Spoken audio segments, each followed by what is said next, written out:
morning, or is expected to appear before the Senate this morning, is the Cabinet Secretary, the Prime Cabinet Secretary, and the Cabinet Secretary for Foreign and Diaspora Affairs. This is Musalia Mudavadi. He will be responding to questions from the Senator for Kakamega, Honorable Dr. Boni Halwale, the Senator for Kisumu County, Professor Tom Ojenda, will also be asking the Prime Cabinet Secretary and the Cabinet Secretary for Foreign Affairs and Diaspora a few questions. Also, the Senator for Kirinyaga County, Honorable James Murango, and also the Senator for Siaya County. This is Honorable Dr. Oburu Odinga. Also, the Senator for Nyamira County, Honorable Okongo Mogeni, will be asking questions to the Cabinet Secretary for Foreign Affairs and Diaspora, as well as the Prime Cabinet Secretary. The Honorable Senator for Vihiga County, Honorable Godfrey Osotsi, will also be asking questions. Let's take a look at some of these questions that these members will be this morning expecting responses from the Prime Cabinet Secretary. The Senator for Kakamega County will be asking the Cabinet Secretary to disclose the number and identities of all Kenyans currently working in the Gulf states. Also, how many Kenyans have lost their lives while working in the Gulf states. That is from the year 2022 to date.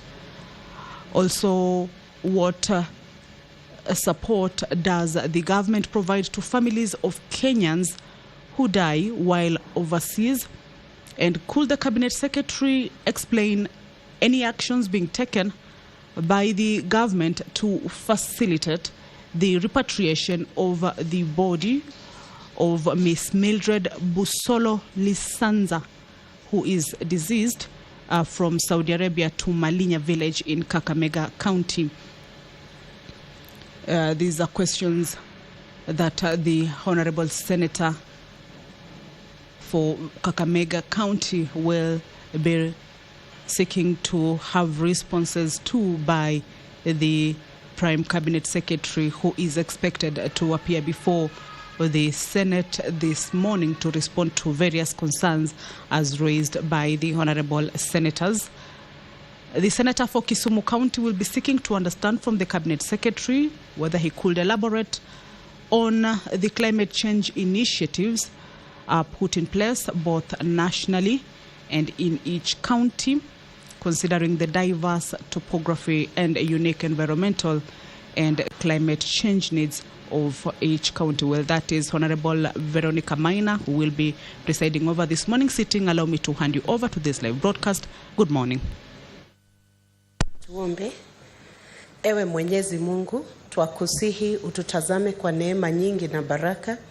Sisi watumishi wako ambao umeridhika kutuita kwa nyadhifa za uongozi katika jamhuri hii yetu, twakuomba utujalie kuyatenda na kufikiria mambo yote yatakayofikishwa mbele yetu kwa njia ya haki na uaminifu, ili kustawisha amani, ufanisi na heri ya nchi hii yetu na wale ambao haja zao umezikabidhi mikononi mwetu.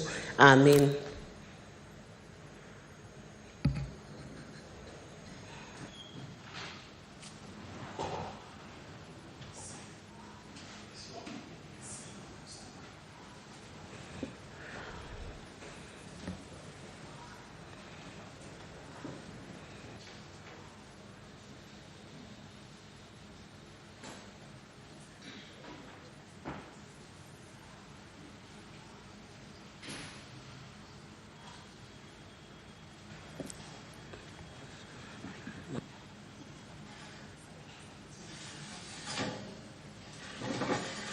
Clerk, can you confirm the quorum? We have no quorum, so can you ring the bell for 10 minutes? Sergeant at arms.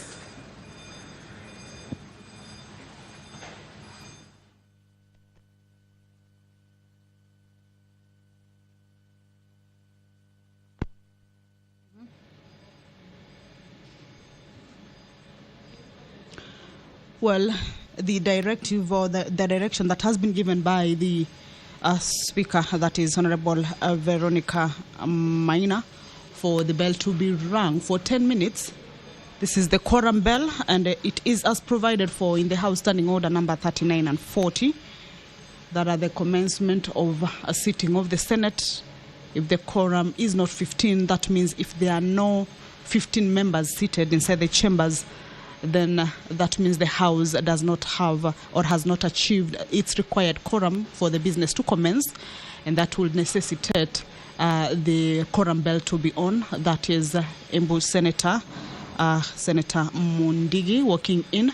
That bell is to pave way or give room for the members who may be within the precincts of Parliament but yet to make their way to the chambers to just do that, to enable the House achieve its requisite quorum for the House to commence its business. But remember, this morning, as provided for in the House Standing Order number 51C, with regards to response to questions by Cabinet Secretaries, where a senator shall ask his or her question on the day it is scheduled in the order paper. And in today's order paper, we have seen a number of senators posing questions to the Prime Cabinet Secretary, who is also the Cabinet Secretary for Foreign Affairs and Diaspora, Honorable Musalia Mudavadi, who is expected to be inside the chambers to respond to these questions by the honorable senators. Standing Order 51C, paragraph 2 indicates that a senator may in writing nominate another senator to ask a question on his own or her behalf, where the senator shall be absent on the day on which the question is listed.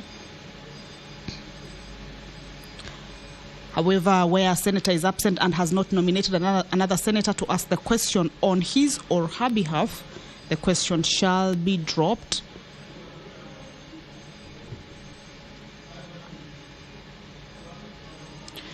Remember, with regards or pursuant to this standing order, Cabinet Secretary shall appear in person on the day on which the respective question is listed for response,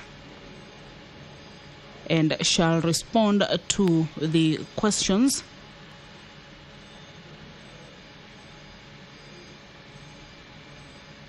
and may, with the permission of the Speaker, of course, make a statement on any other matter pertaining to the respective state department.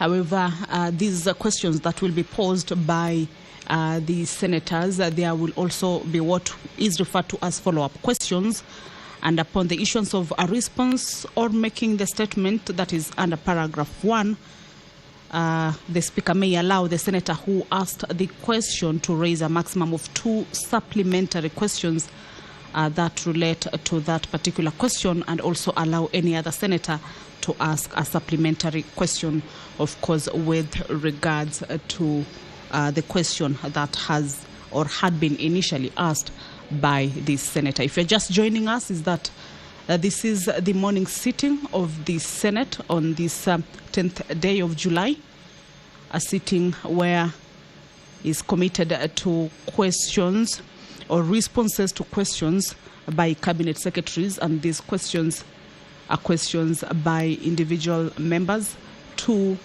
the Cabinet Secretaries to be able to respond to concerns as raised by the members with regards to issues affecting either county, inter-county, national or regional, and even international.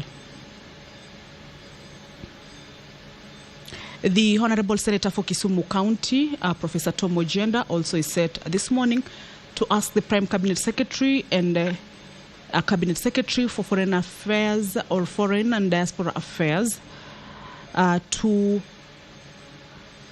outline the obligations of the government to Kenyans in the diaspora who face arrest. That is the Senator for Kakamega County, who is also the Majority Chief Whip, Honorable Boni Halwale. And back to the questions from the Senator for Kisumu County to the Prime Cabinet Secretary is that he will be seeking to find out from the Cabinet Secretary whether he could outline the obligations of the government to Kenyans in the diaspora who face arrest, detention, and deportation, and highlight any diplomatic agreements entered into with other countries on the applicable protocols.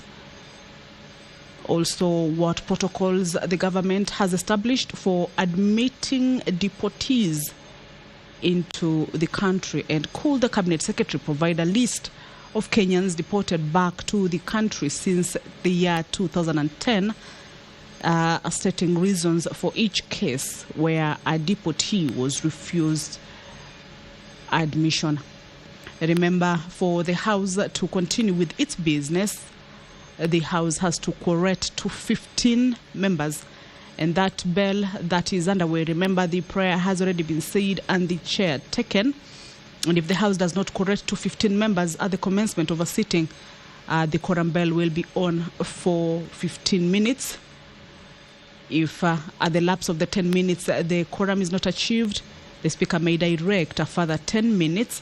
Of course, this is to give room for the members to be able to make their way to the chambers to enable the House achieve that required quorum pursuant to the House Standing Order number 39 and 40. This is a House that abides by its rules, and therefore, if that quorum is not achieved at the lapse of the first 10 minutes and the second 10 minutes quorum bell, then the Speaker will adjourn the sitting until the next sitting. So all this business that is lined up for transaction this morning is subject to the House achieving that particular quorum.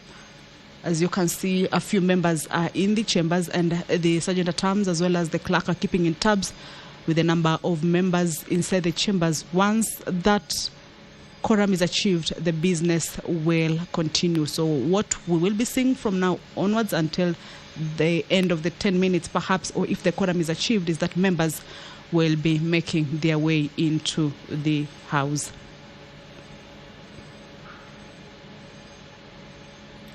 The Honorable Senator for Kirinyaga, Senator James Murango, will be seeking responses from the Cabinet Secretary for Environment, Climate Change and Forestry to explain the measures the ministry has put in place to mitigate the continued release of effluent and other pollutants from Embu County into River Rupingazi, River Thiba and other rivers in Kirinyaga County, leading to damage and loss of marine biodiversity. Also, the Honorable Senator will want the Cabinet Secretary for Environment, Climate Change and Forestry to indicate what steps the ministry is taking to assess the extent of damage caused by chemicals discharged into the rivers, considering the huge and negative impact on people's health, as well as steps the ministry has taken to eradicate or control the cause of rising pollution levels in rivers within Kirinyaga County to guarantee the safety of water consumed by the residents. The Cabinet Secretary for Roads and Transport is also expected to appear before the Senate this morning. He will be responding to questions by the Honorable Senator for Siaya County, Dr. Oburu Oginga, as well as the Honorable Senator for Nyamira, Okongo Mogeni, as well as the Senator for Kisumu County, Professor Tom Ojenda. The Honorable Senator for Siaya County will be seeking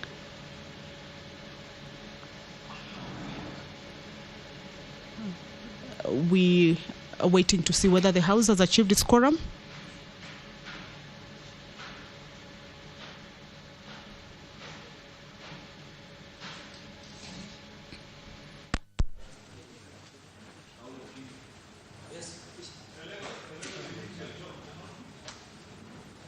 Clerk, can you confirm quorum?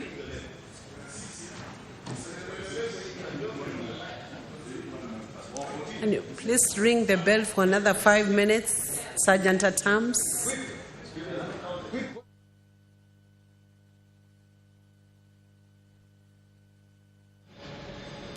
Well, a further 5-minute quorum bell.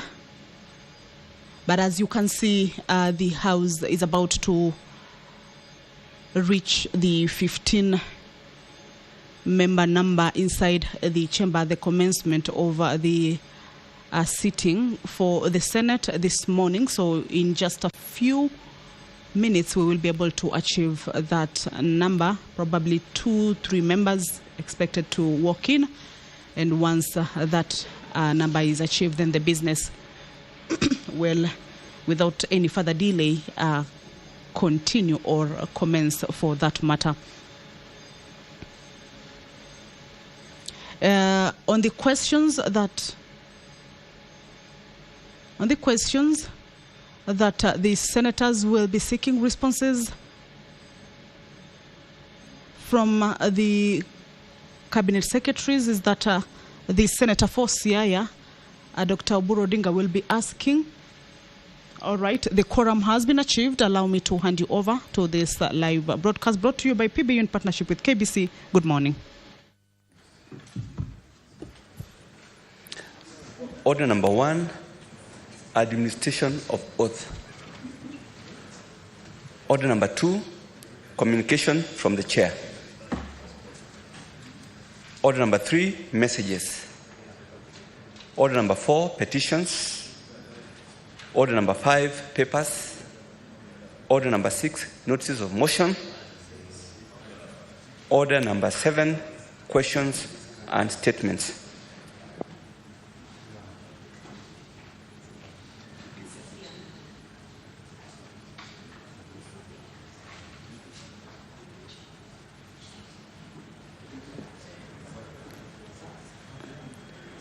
Honorable Senators, it's now question time, and we have several cabinet ministers, secretaries who are scheduled to appear this morning. The first one being the Prime Cabinet Secretary and Cabinet Secretary for Foreign and Diaspora Affairs.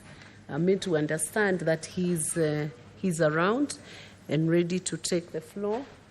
I'm just giving it 1 minute for him to walk into the chambers.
Okay, Honorable Senators, the Prime Cabinet Secretary is now in the House.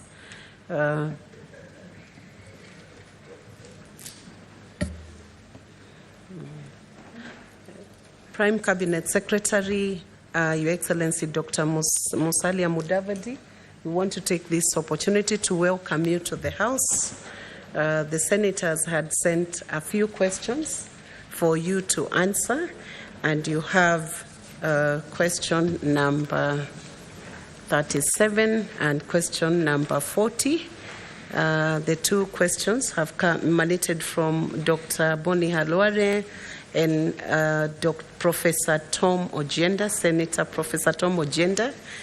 And I believe you have done the responses, but I want to take this opportunity to welcome you. The Senate has been waiting to engage with you, and I want to now invite Senator Dr. Boni Halwale to come and give his question.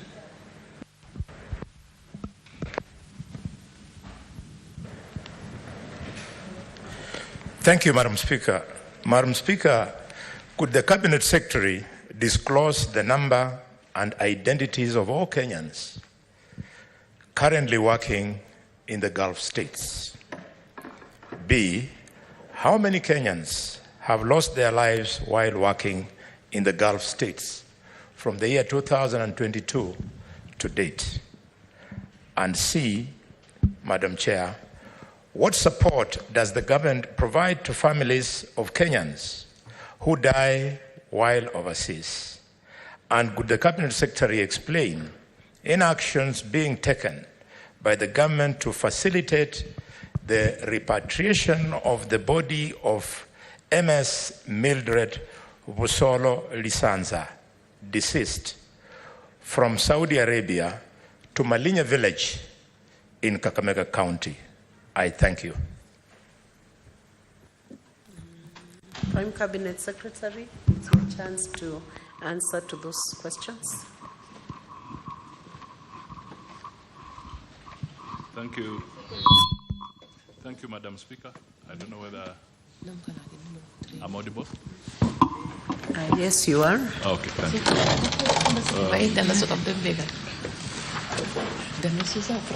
Thank you, Madam Speaker. But not too audible. I don't know why. The volume is quite low. Could you improve that? Technical team. I can hear him well, but I'm not sure whether the senators at the back can hear him. You may proceed. Thank you, Madam Speaker. On the first question, I wish to...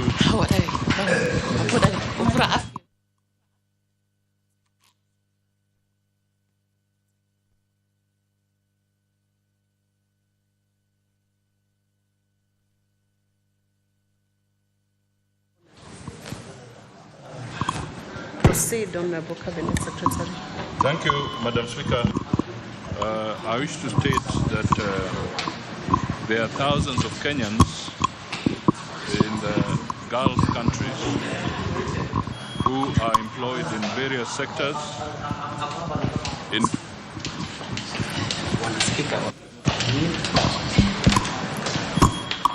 I think hold a bit, Honorable Cabinet Secretary. Take your seat. Technical team, we have a problem. We don't know where that mic is coming from. It's disrupting the proceedings. Can you clear the sound system? It's disrupting the proceedings.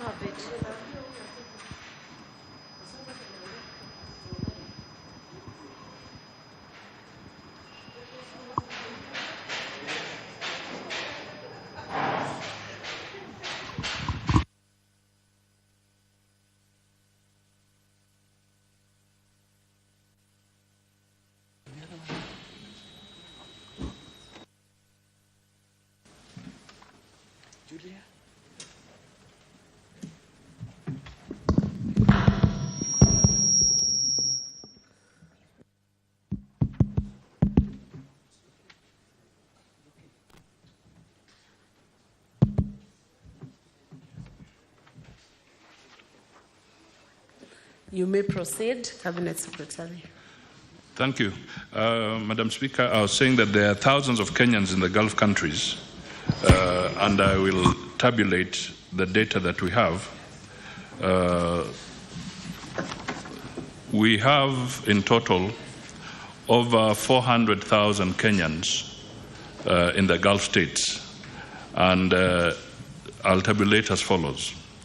In Saudi Arabia, the records we have are there are 310,266 Kenyans. In Qatar, 66,025. United Arab Emirates, 23,000. Bahrain, 8,000.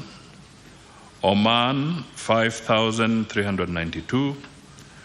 Kuwait, 3,515.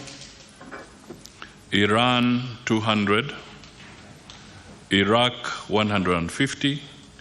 The total record we have as of to date is 416,548. Madam Speaker, I wish to further state as follows.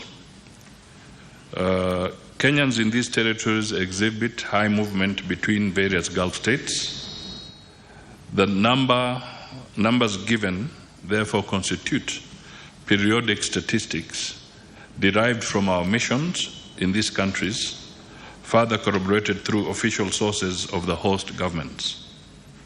It should be noted that not all Kenyans register with our missions abroad, despite being sensitized on the importance of such registrations. Hence, sometimes it is difficult to have very precise data.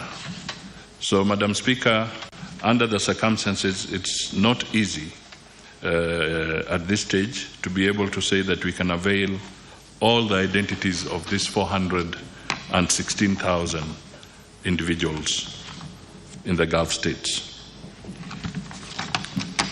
The second question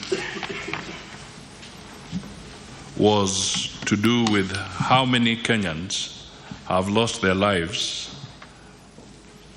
working in the Gulf states from 2002 to date. The records we have show that the total number of Kenyans who have lost their lives in the Gulf region is 316. The breakdown is as follows. Saudi Arabia, 166. Qatar, 58. United Arab Emirates, 51. Iraq, 25. Bahrain, 10. Kuwait, 6. Oman, 0. Iran, 0. The total, 316. Aspect C of the question, let me see if I've gone carefully.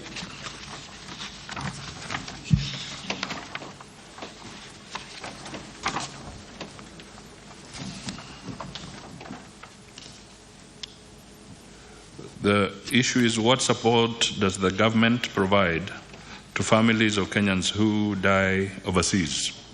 And could I provide details on Mildred? Madam Speaker, upon receiving a report on the death of a Kenyan abroad, the first step that our missions do is to notify the family of the demise of their loved one. The ministry does this by liaising with the employer, the foreign recruitment agent, if they're foreign-based, and the local recruitment agent based in Kenya to establish information about the deceased and next of kin. 2, the ministry also has a robust counseling department that offers psychological support to family members, including managing of the information, assessment, counseling, preparation for travel for a family representative or family member, and coordination with family members to receive the body of the deceased. The ministry also establishes the migration status of the deceased where possible, coordinates with the employer, the government agencies, diaspora groupings, other stakeholders and the family, while ensuring that the body of the deceased is well preserved ahead of repatriation back home. The ministry also follows up on the benefits and entitlements of the deceased person from their place of work in accordance with the applicable laws of the host country.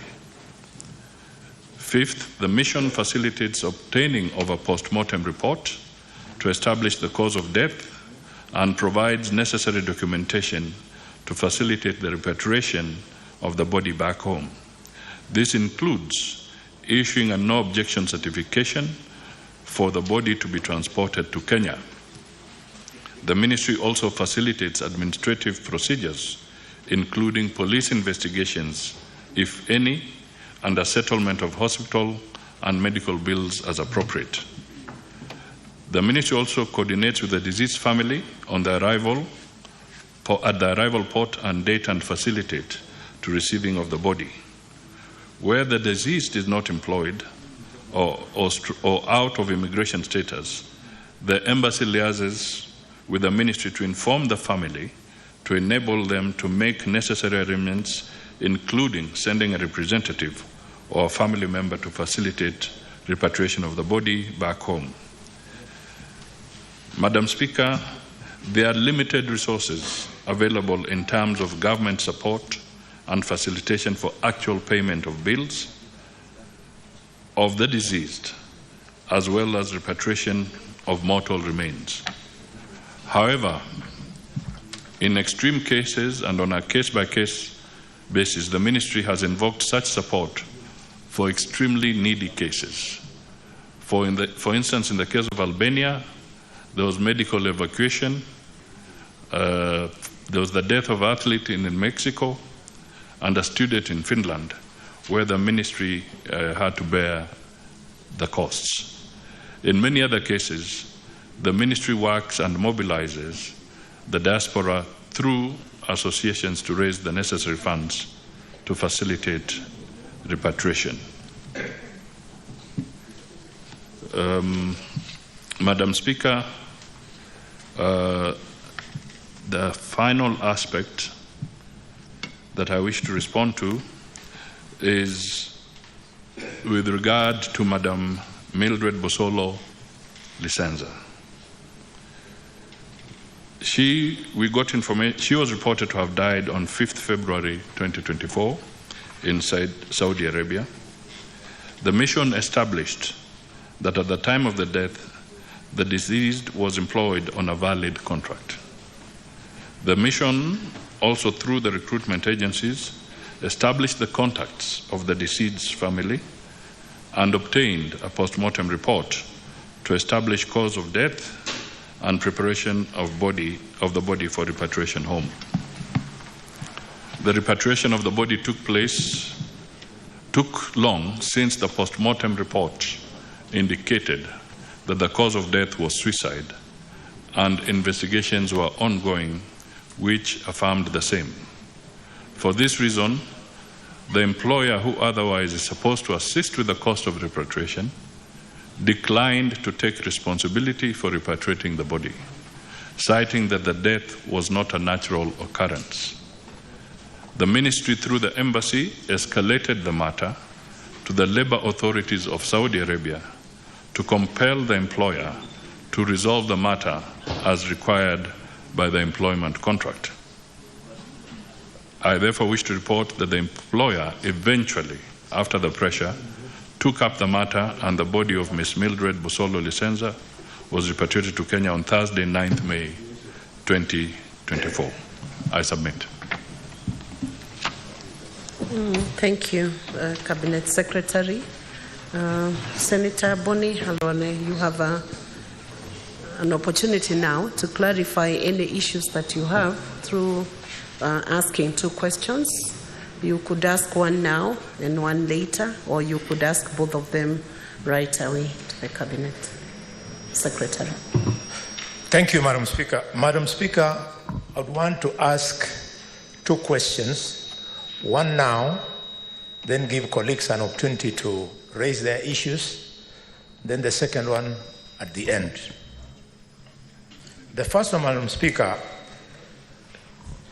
it is the policy of the government, at least going by the pronouncements of the President on many occasions, that we try and assist as many youth as possible to get employment opportunities outside the country.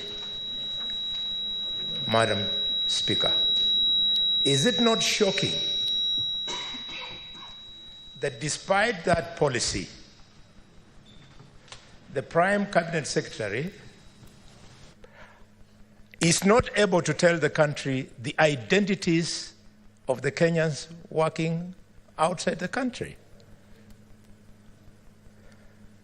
Madam Speaker, that a whopping 316 of them have died while out of the country. It shows, Madam Speaker, that this answer will not only bolster the employers who, in one way or the other, contribute to the death of these people, but also it will discourage parents from encouraging. Yes, Speaker, I know where you're going. Senator, you do not know where I'm going, Senator Boni, because I have not indicated. Yes. I want you to phrase your question. What you're giving now are views or debating the matter. You must phrase a clear, concise, precise question.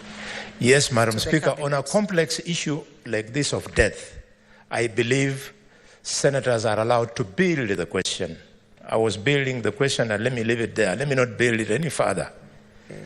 We have 3 cabinet secretaries today coming to answer many questions of varied matters of national importance. I would beg that you make it precise and short and clear so that it's possible for the Prime Cabinet Secretary to respond. Thank you, Madam Speaker. Madam Speaker, what I was building to is that could the Cabinet Secretary be compelled to table the list of all Kenyans working in these Gulf states, so that the parents and relatives can be reassured that the government is on top of things as far as their lives are concerned?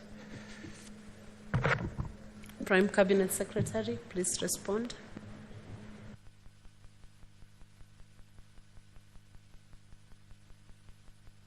It's gone again. Okay. Madam Speaker, I wish to state that we can, based on the records we have within the embassies, avail, because we are talking of about 400,000. In fact, to be precise, 416,058 individuals. We can work on having this brought to the Senate. I can only appeal on one issue, that as we give the identities, Madam Speaker, you'll also need to guide on aspects of whether we'll be breaching some aspects of the data identity issues by tabling all the 400,000. That's the only question. But we are prepared to be able to give this list.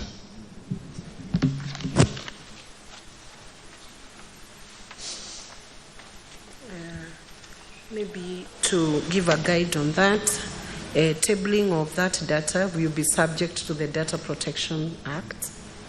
So the data may be tabled but subject in compliance with the existing laws within those parameters so that the individuals are equally protected as that evidence is being given. And then it will be subject to release or examination to the senator who is requesting for it, not for public display, without the consent of the individuals who are working in the Gulf. Thank you. Honorable Senators, you now have an opportunity to ask questions, but make sure you are not building the way Senator Boni Halwale was building, to save on time so that we can accommodate many more. Senator Derito Kenywa. Thank you, Madam Chair. The question that I wanted to ask is the same question that Bonnie asked. We needed specific, at least I'm happy that it tabulated the numbers. I wanted specific, what are our people, the 400 people, what are they doing in terms of profession? Are they teachers? Are they doctors? Are they house helps, Madam Speaker? And again, our embassies, when we travel outside, when we meet with our people, most of the people that we talk to, they don't seem that they are facilitated by our embassy. Our embassy, most of them, Madam Speaker, they complain that they are humiliated in our embassies. Thank you, Madam Speaker. Prime Cabinet Secretary. Madam Speaker, the workers are varied. There are some that are highly skilled professionals. They range from highly skilled professionals, and we also have some that are engaged in the service sector.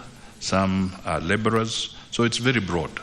But as we said, we will, subject to the guidance that the Madam Speaker has given, we will be able to provide a background on this.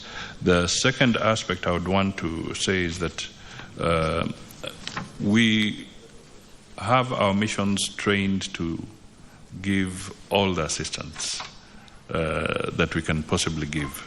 And I can assure Kenyans that if indeed there are any incidents of what might be seen as a lack of courtesy, they are very limited.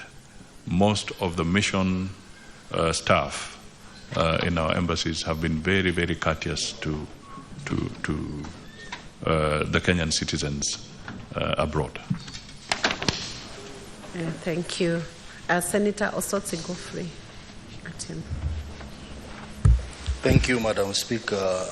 Madam Speaker, allow me to thank Prime Cabinet Secretary, who is also from my county and a friend, for appearing before the Senate. I represent a county that has a problem, a major problem with what we are discussing now, Madam Speaker. And I think every year we have in excess of 12 cases which are reported to me. And on various occasions, Madam Speaker, I have brought questions and even engaged the Ministry of Foreign Affairs on the same. So what I would request the Prime Cabinet Secretary is if it is possible to give a breakdown of these figures per county so that we can understand the extent of the problem. Number two, in the process of dealing with this problem that is common in my county, there are occasions where we are told that some of these people travel to those countries through unregistered cartels of some recruitment agencies which are not licensed by the government. So there is every possibility that those who die and they were taken there by these recruitment agencies, possibly the government does not have their data. So what is the ministry doing about this? The issue of unregistered and unscrupulous recruitment agency who take advantage of the plight of these girls and boys to recruit them through illegal means, and then these people end up dying or harmed in those countries. What is the government doing about this matter? Cabinet Secretary, respond to that.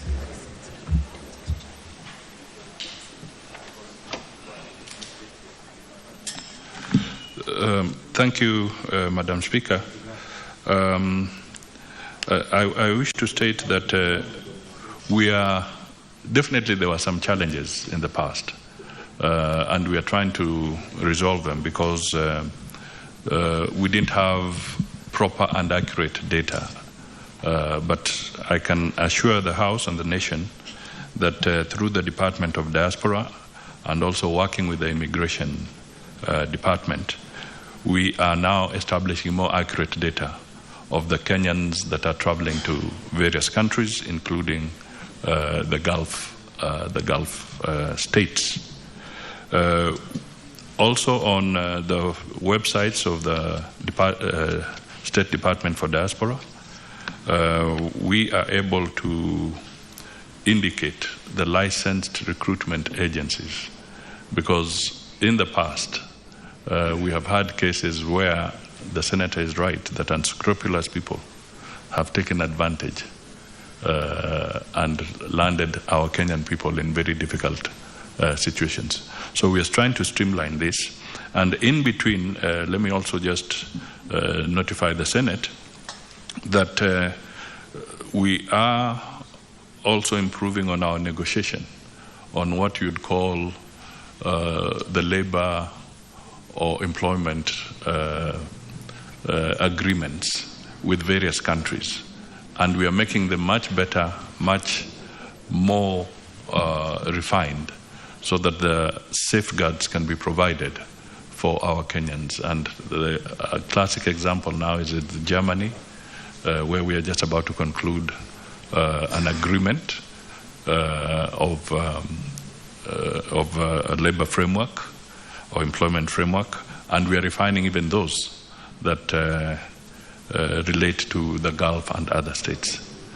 Equally, Madam Speaker, I want to mention to the House here, the Senate, that the points they are raising are valid and important, because one of the things we intend to do is to be able to have a sessional paper that will be brought to Parliament, and some of these issues we would like to draw from the knowledge and experience of Parliament, so that we can improve on how we engage with foreign countries on some of these issues.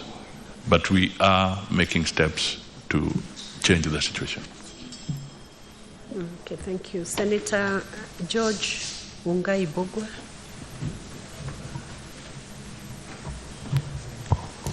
Thank you, Madam Speaker.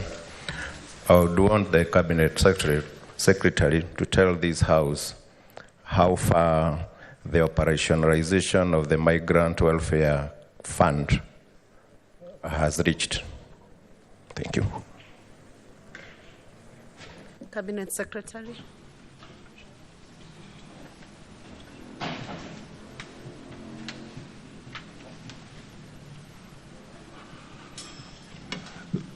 Madam Speaker, that is work in progress, because the labor migration bill is supposed to be debated and cleared by Parliament. So that is work in progress, and then we shall be able to establish how the fund shall operate. Senator Beatrice Akinyi Ogola. Thank you, Madam Speaker.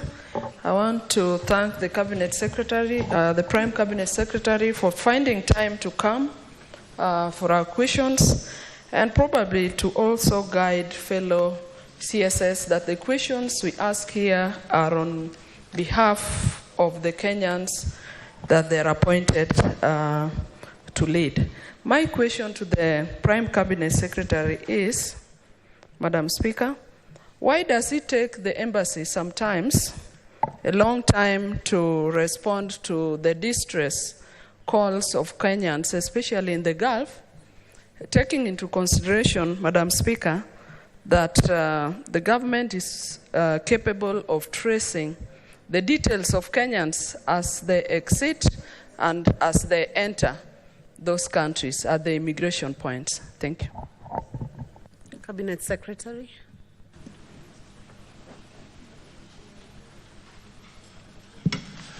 Madam Speaker, as I said, it's not as easy as it may appear sometimes, but our missions are making every effort, particularly in the Gulf, because sometimes our Kenyans don't then communicate. Once they have landed and they've gone to where they're going, they don't communicate, and we sometimes get to know only when they are in a state of distress. So these are some of the things we are hoping to overcome as we establish better data and better communication networks. But I want to assure the honourable member that we will not tire. We'll want to do the best we can to support our citizens wherever they are. Senator Adan Dulo Fatuma. Chair, let me welcome CS to this House. I think part of the issues I wanted to raise has been raised by Senator Osotsi, and CS has tried to assist. My problem is with the agencies, because most of them actually, they are not genuine. They're not also giving proper information. And I think as a ministry, you need to regulate them properly. Number two, Chair, if the credible agencies can be cascaded to the county level, so that those who are at the county level can be able to identify, because that particular area provides employment to our people. So if it can be cascaded to the county level so that they can know who are credible and they can apply through them or get employment, it will be better. I thank you. Prime Cabinet Secretary. Madam Speaker, first of all the agencies that are registered are available on the NAIR website. That is the National Employment Agency website. And this information is also shared with the NGAO. This is how we cascade it through the county commissioners all the way, so that this information is available at the district and county offices as well. But one thing that remains is that through this National Employment Agency, there are regulations, and we are trying to weed out all the entities that do not fit the bill, that are not fit for purpose. So this is an ongoing process, and we are also ready to receive any further ideas on how we can tighten the noose around the bad elements from this House and other Kenyans. Thank you. Senator Mutinda Tabitha Morin. Thank you, Madam Speaker. Let me start appreciating the Prime Cabinet Secretary for the good job that we've been doing as far as digital literacy is concerned through ICDL. I take this opportunity to appreciate you. Also, just to inform you that I'm the owner of the Labour Migration Management Bill that you've just mentioned. It's my bill, and we can be able to work together to sort these issues. Two questions that I have. What MOUs currently do you have in your office with the Gulf countries where our people are working? And are there any rescue centers in these particular regions? Thank you, Madam Chair. Nabu Cabinet Secretary.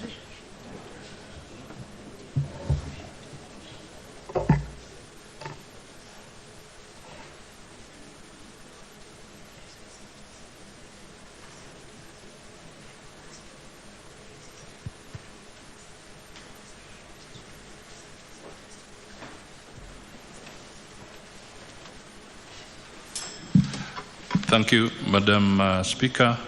19 MOUs are being negotiated as we speak.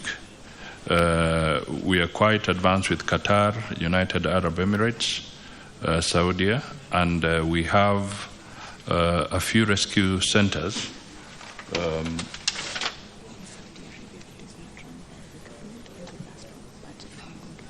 We have a rescue center in Saudi Arabia. And the other one, Madam Speaker, is that we are looking for resources.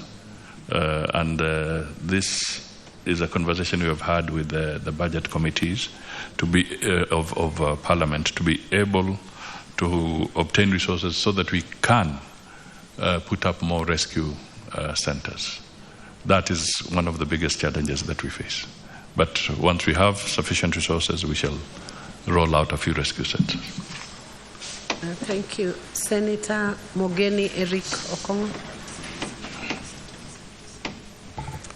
Thank you, Madam Speaker. I also want to thank the Prime Cabinet Secretary for appearing before the Senate to respond to the questions posed to the Ministry. Madam Speaker, I want to ride on the questions that was asked by Senator Alwali and ask a supplementary question. And I want to make a disclosure that I did raise this matter before the Prime Cabinet Secretary, so he's aware, and I thank him for having accepted to receive me when I went to raise this question. The case of Joshua Mankone Amenya held up in Somaliland. Could the Prime Cabinet Secretary give us an update whether there has been any progress to secure the freedom of this Kenyan held in Somaliland? And two, just a clarification on the response by the CS. He says that Kenyans are attracted to work in the Gulf states because those countries provide high economic prospects for Kenyans. Could the CS kindly give us a breakdown on earnings for Kenyans who work in the construction industry, agricultural industry, and the domestic workers? How much do they earn in those countries? Thank you. Prime Cabinet Secretary, can you respond to that? Thank you, Madam Speaker. I must state that on the issue of the level of earnings, that is data that would require a little more time to obtain. We may not get the precise, but we may try to get the range, the salary brackets, and then we can also avail that. On the issue of Joshua Makone Amenya, I wish to state that indeed it is true that the Honourable Senator did see me in the office with our other citizens, senior citizens like Chief Justice David Maraga and the family, the parents of Mr. Amenya and also his wife. And I wish to state that after the conversation we had, I did call the representatives of the Somaliland, the representatives of Somaliland, and we held talks regarding the unfair treatment and incarceration of Mr. Amenya. And they then said that they would be going back to their headquarters, revert to the headquarters and come back with an updated position. Unfortunately, to this date, they have not come back with a comprehensive response as to why they continue to hold this gentleman. I would also like to let the members know that this is Somaliland, not the federal government of the Republic of Somalia. So we have not stopped in pursuing the agenda. I continue to push it personally so that we can have a response and hopefully facilitate the release of Mr. Joshua Amenya, because the circumstances under which he is being held from where we sit are clearly unreasonable. Thank you. Thank you, Honorable Cabinet Secretary. Majority Leader, Senator Aaron Cheriot. Thank you, Madam Speaker. Madam Speaker, I just have one question to the Prime Cabinet Secretary, and I appreciate the precise answers that he's giving to the issues that are being raised by senators, which is quite commendable. I see the Prime Cabinet Secretary is accompanied by, among others, the PS for Diaspora Affairs. Therefore, my question is in regard to the 19 bilateral labor agreements that he alluded to earlier, and I have heard the President speak about it in public forums on many occasions. Do we have a timeline of when we are likely to conclude on them, and what is a likely impact in terms of, one, job opportunities, numbers, and two, the cadres of scale? Because there's misinformation outside there by cynics who imagine that the bilateral labor agreements are only for manual jobs, but not professional working opportunities for educated Kenyans. Therefore, if we can have a timeline, Madam Speaker, we'd really appreciate, because we've had about this conversation for quite a while.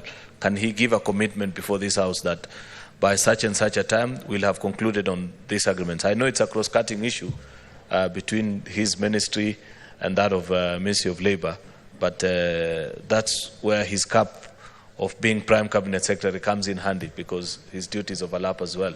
Thank you, Madam Speaker. Prime Cabinet Secretary. Thank you, Madam Speaker. I wish to state that indeed these 19 agreements are work in progress, and they're at various stages because they're bilateral. So you are ending up negotiating with different countries. But we have some. For instance, Germany, we are likely to be able to conclude by September. And indeed, not too long ago, the German Parliament has now passed a bill basically affirming this policy, where they'll be able to take many migrants, and Kenya was trying to secure a slot to have close to 200,000 slots in different areas to be able to go and work in Germany. And I wish to state that these negotiations are not just about what you'd call laborers. We have a skills policy that is being worked on so that we can have even doctors, we can have other technicians, teachers and other people who are qualified and skilled in different areas to be able to also benefit from this arrangement.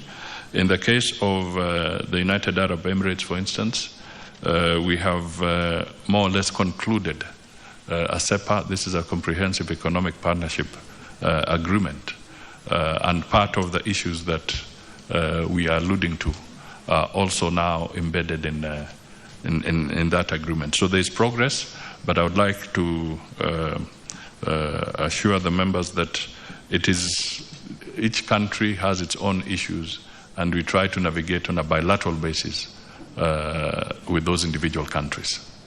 But we're making good progress, and we will try to accelerate where possible. Thank you. Senator Onyonka Richard Momwem.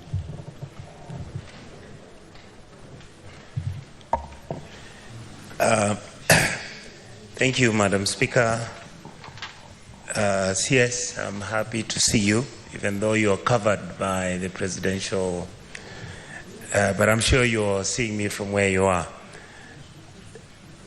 First of all, I would like to say that I'm happy that you're dealing with this issue. I have previously, as you are aware, worked in the same position you're working now.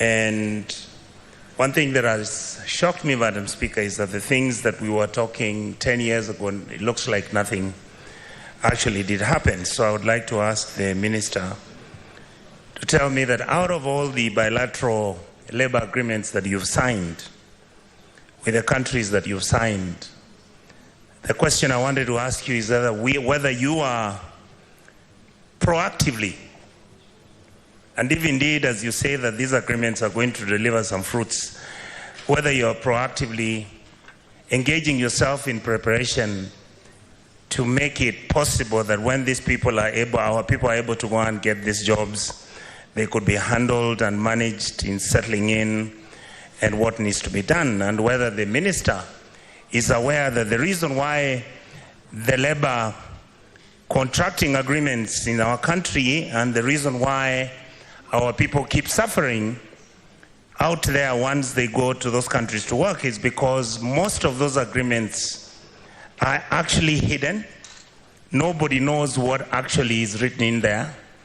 Nobody understands what the terms and conditions are. So I'm hoping that when the minister has signed those agreements, he will enable the Labour Committee of the Senate to interrogate that agreement and make sure that we are able to understand what is in it and what we have gained, and if any, what the terms and conditions are. Madam Speaker, the last issue, which is a continuum of the same question I'm asking, is that I don't know whether the CS is aware that if you look at social media, somebody came and posted where they say that they are currently in the US, in Iowa, and out of the 400 people who are now Kenyans who are working in Iowa, this gentleman realized that all the 400 come from one given Kenyan community. The question I wanted to ask the minister is whether he's aware that his government is recruiting individuals according to their tribes and shipping them over to whichever country they are going to work, and whether he's trying to solve that problem given the fact that Kenyans are expecting equity and fairness when these opportunities come, particularly given that many of us in the Senate represent the county governments. Can the minister promise this House that when those positions come out and they're going to be distributed to Kenyans, particularly those ones that are targeting certain areas, that all our 47 counties are going to be included, and they will also get the small cake of whatever that the government is trying to bake? Thank you, Madam Speaker. Prime Cabinet Secretary. Thank you, Madam Speaker. First of all, I want to state that one of the things we want to pursue in government, and even in the Ministry of Foreign Affairs, is an open government policy. By open government policy means that we do not intend to hide any information. We want to share information with Kenyans. They're entitled to it. And therefore, when we conclude any MOUs, they shall not be hidden. They shall be made available to the relevant committees of Parliament. And as I said, Madam Speaker, is that one of the things we are also planning to do, to bring before Parliament, is a sessional paper to have our members deliberate and guide appropriately on Kenya's foreign policy, foreign and diaspora policy. Because all along, this has been confined to the executive, documents are confined to the executive. We want, for the first time, a comprehensive discussion on Kenya's foreign policy. And some of these issues, I'm sure, we will benefit, that document will benefit immensely, or be enriched immensely from the wisdom of Parliament. The second thing that I want to emphasize is that these recruitments have been largely private sector driven. They have not been government driven. But the government will not entertain an ethnic driven arrangement when getting people opportunities outside the country. Madam Speaker, some issues are historical, and we all know them. For instance, and my brother, the senator, is very versed in this. He knows that if you went to Minnesota today in the United States, because of historical purposes, you're likely to find a certain inclination of Kenyans, because there were those who broke the ground in that area, and they tend to then invite more and more to come. If you went to LA and Atlanta, you'll also find a similar pattern. So there are some aspects that were there because the pioneering Kenyans who went there earlier laid ground for a number of other Kenyans to join them. So it is not a deliberate policy of government to pursue that. But thank you for highlighting that, so that as we reflect on these opportunities, we remain national in outlook. Thank you. Thank you, Honorable Cabinet Secretary. Senator Ekomwa James Lomenen. Thank you, Madam Speaker. I want to ask this question to the Prime Minister. Is the Prime Minister aware of the Ethiopian military who have infiltrated a place called Anona in Sololo sub-county in Marsabit? Senator Lomenen, you know there is a cardinal principle. When you are asking for questions, there must be an offshoot of the primary, the principal question that brought the Cabinet Secretary here. Is your supplementary question in line with that policy? Yes. How? Infiltration of Ethiopian military in Sololo sub-county in Marsabit. I would guide you to phrase that question, give it to the Secretariat, and give an opportunity to the Prime Cabinet Secretary to come and substantively respond to such a crucial and important question. It does not emanate from the data he's dealing with, those Kenyans working in the Gulf. The original question, consult Senator Halwale. He will give you the primary question that was asked. Thank you. Okay, thank you. Senator Mwinyi Haji Mohamed Faki. Asante Speaker kwa kunipa fursa hii. Kwanza nimpongeze waziri kwa taarifa aliyotoa. Mheshimiwa Speaker, niko na swali moja ambalo limegawanyika pande mbili. Kwanza, je, serikali inajua kwamba Mkenya kwa jina la Stephen Bertrand Munyako, passport number A353019, kwa sasa yuko Saudi Arabia na anatarajiwa kunyongwa ama kuuawa kupitia kwa hukumu ya kifo mnamo tarehe 26 mwezi huu wa 7? Na ni jambo gani ambalo serikali ya Kenya inafanya kuhakikisha kwamba maisha ya Mkenya huyo ambaye alikuwa ameshtakiwa na makosa ya kuua bila kukusudia yameweza kuokolewa, na vile vile pia kurudi Kenya kujiunga na familia yake, ikiwa mama yake na pamoja na Wakenya wengine?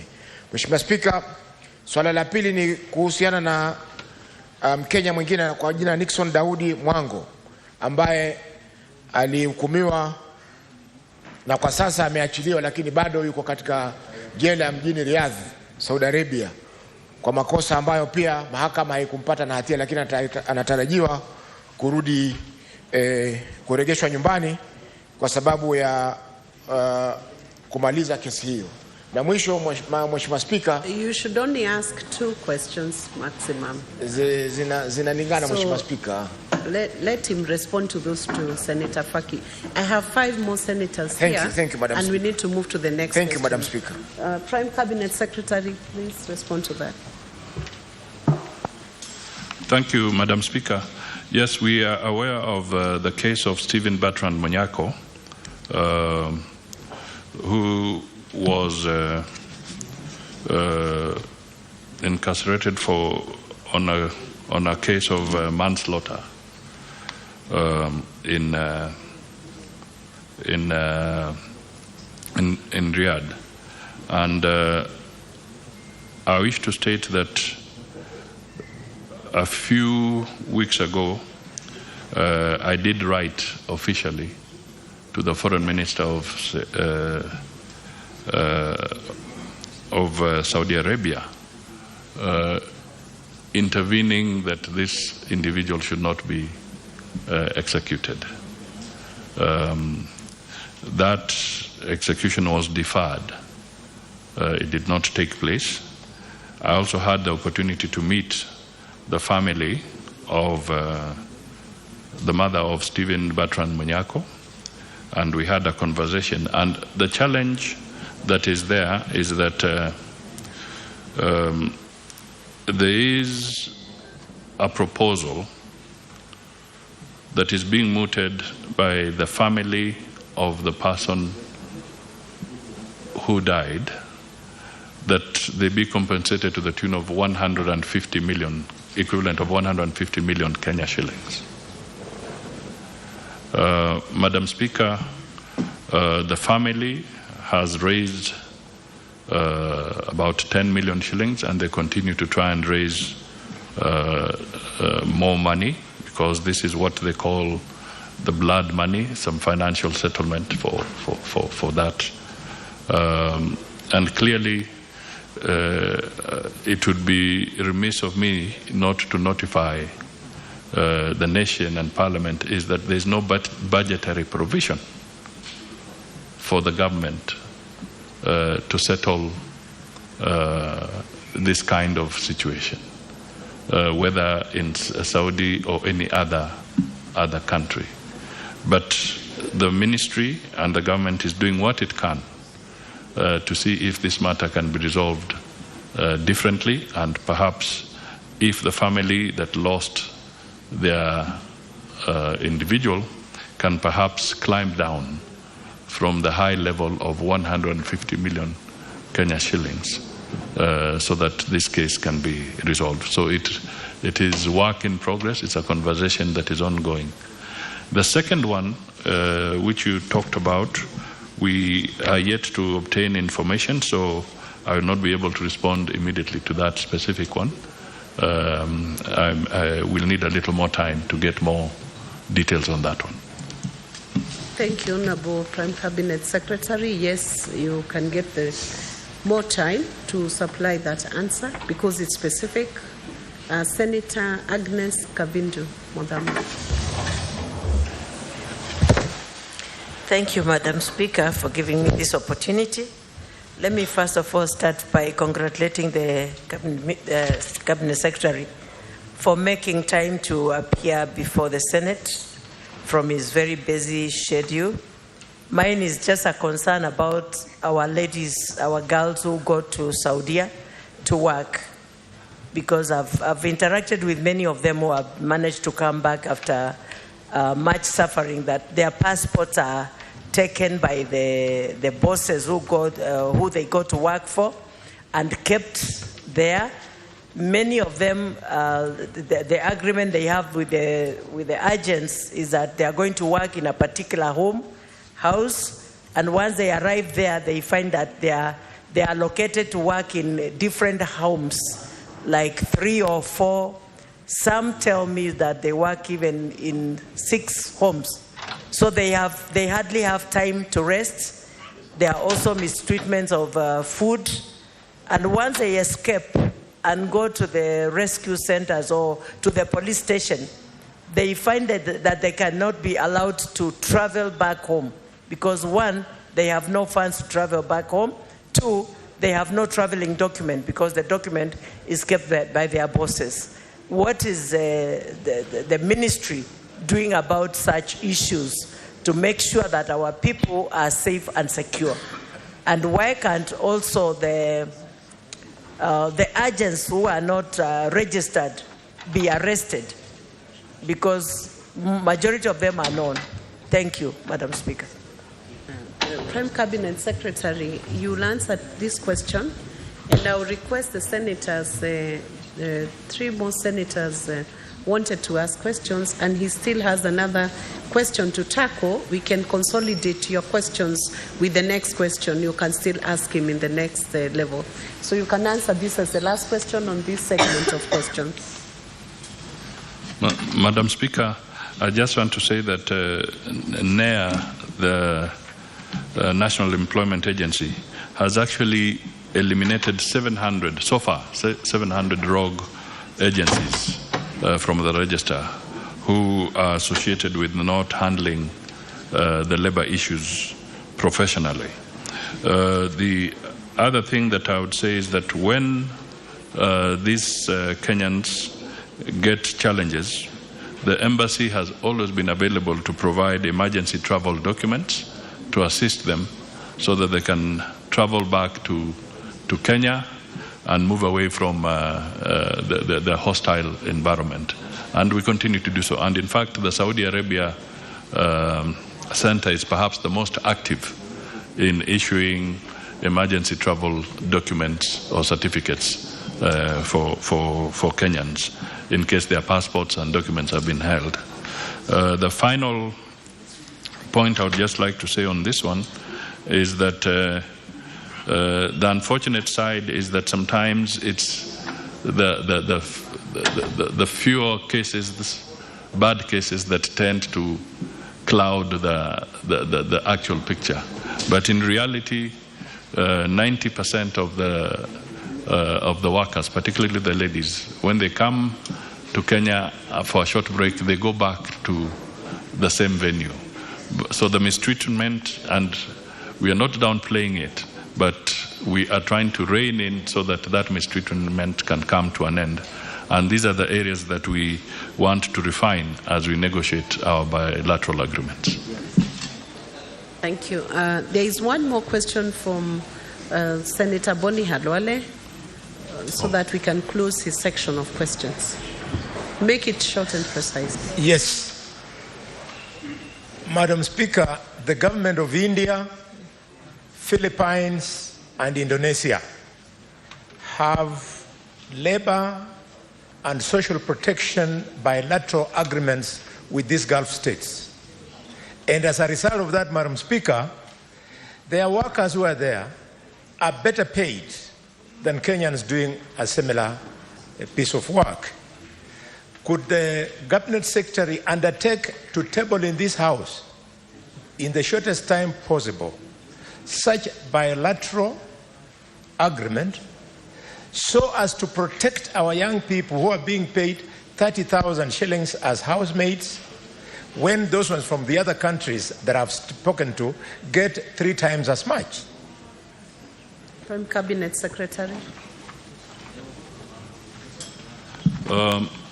Thank you, Madam Speaker. I can state 2 things. One, we will not hesitate whatsoever once the bilateral agreements have been signed. We, as I said, we want to pursue a policy of open government. We will be ready to share those with the Parliament. So we shall not have a challenge on that score. The second aspect, which is important, and I think I take it as an input from the Honourable Senator, is that our negotiating skills, even for the recruitment agencies and others, should be stepped up so that we can have more comparative and fairly more reasonable and comparative agreements being negotiated. So we should not negotiate ourselves short when we are negotiating for Kenyans. I take that positively. Thank you. Thank you. That brings us to the end of this question.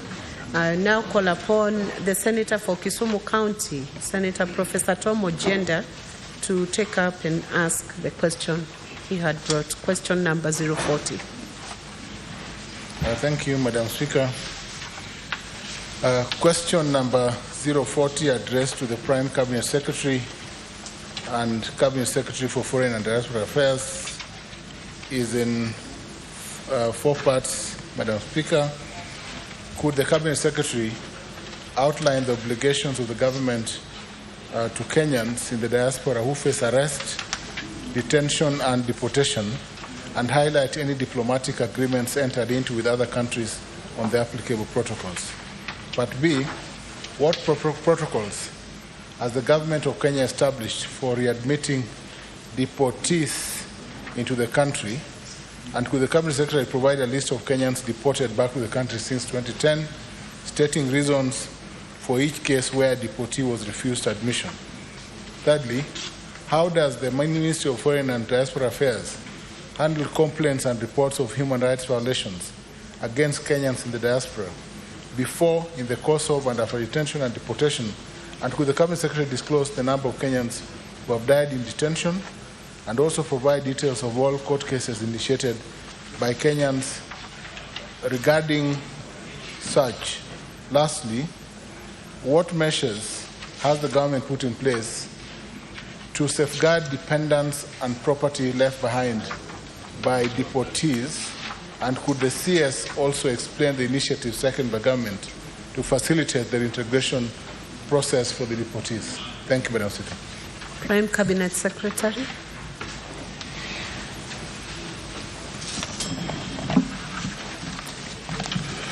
Thank you, Madam Speaker. The first aspect is I would like to inform the House that consular officers at our missions abroad normally visit Kenyans in distress in the host countries, such as those in hospitals, detention centers, or prisons. They offer assistance that includes issuance of emergency travel documents to Kenyans in the diaspora at home who may be in distress and want to voluntarily return. And this is in line with the 1963 Vienna Convention on Consular Relations that provides for general functions of a consulate, which includes protecting the interests of its nationals, both individuals and bodies corporate, within the limits permitted by international law. The consular functions listed in Article 5 include issuing passports and travel documents to nationals of the sending state and assistance in succession matters. Further, Madam Speaker, Article 36 of the Convention confers the following rights to a consular officer: right to receive information regarding the arrest of nationals of sending states, the right to communicate with the arrested person and vice versa, that of the arrested national to communicate with the officials of the sending state, in this case our mission staff. There is also the right to visit the national of the sending state if in custody or detention to arrange for legal representation. And D, there is the right to respect the wish of the arrested national, including not to take any action expressly or on behalf of the national. However, these rights can only be exercised in conformity with the laws and regulations of the receiving state. I also wish to state that the Kenya Citizenship and Immigration Act, Cap 170 of the laws of Kenya, provides for issuance of emergency travel documents for Kenyans facing deportation and sets out conditions when someone can be denied entry. Madam Speaker, I would want to point out that so far, Kenya has entered into an agreement with South Africa regarding the return of nationals, refused entry and illegal entrance, which was signed on 23rd November 2022. Under this agreement, it is the responsibility of each country to verify the nationality of the deportees and, where necessary, grant them necessary travel documents. The agreement is, however, subject to the respective domestic laws and international instruments, including the 1969 OAU Convention governing specific problems of refugees in Africa. With regard to protocols readmitting deportees, the Citizenship and Immigration Act sets out the criteria or protocol for admission of such persons into the country. This includes the issuance of travel documents, verification of identity, confirmation of citizenship, right of entry and residence, among others. To this end, immigration officers along the points of entry and exit usually confirm that the person being returned is a Kenyan national before admitting him or her into the country.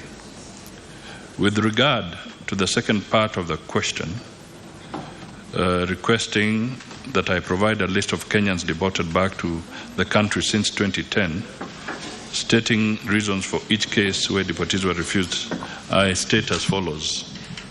The State Department of Immigration and Citizen Services has informed that the following number of Kenyans were returned on various grounds since the year 2022.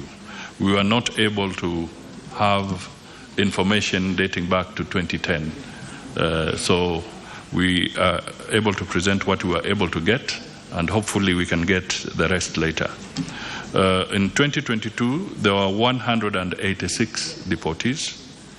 In 2023, there were 378. In 2024, there are 166. So a total of 730 deportees on record since 2022 to date. Madam Speaker, we wish to state that again, we will need guidance because as much as they are deportees, they have their rights. And to what extent can we disclose the reasons of each individual without breaching certain rights of these particular individuals? So maybe with the guidance of the chair, that is another area that one can seek guidance. But we have given the data of those who were deported. The third aspect is how does the Ministry of Foreign Affairs handle complaints and reports of human rights? In this regard, I wish to state that Kenya recognizes the sovereign right of any nation over their territory, and in managing their internal affairs, including admission and stay of persons in their territories, it is the duty of every Kenyan, therefore, to obey the laws of the receiving country. The protection of human rights is governed by the international human rights laws, which include the Universal Declaration of Human Rights, the International Convention on Civil and Political Rights, and the International Covenant on Economic, Social, and Cultural Rights, and the International Convention against Torture and Inhuman, Cruel, or Degrading Punishment, among others. The exercise of powers over nationals of another state thus should be within the confines of international law. The Ministry receives sufficient reason, when the Ministry receives sufficient reason to believe that the rights of a Kenyan national could have been violated, the following are some of the measures we take. A consular officer undertakes a visit to the affected person to provide a report on the circumstances surrounding the matter. The Ministry may also consider dispatching a diplomatic note to the concerned state's mission requesting to be furnished with information regarding the circumstances surrounding such violations. Where the evidence is overwhelming and no response is received from the host state, the Ministry may issue a demarche where the highest-ranking diplomatic representative, ambassador or high commissioner, or charge d'affaires is summoned by the Ministry of Foreign and Diaspora Affairs and issued with a protest note requesting action. Similar action is undertaken through the Kenya mission in the capital of the country in question, where our ambassador or high commissioner or charge d'affaires presents the displeasure of the Kenyan government on the same and delivers a protest note. The Ministry may also consider dispatching a special envoy or other high-ranking official from the capital to appeal or intervene with the host state.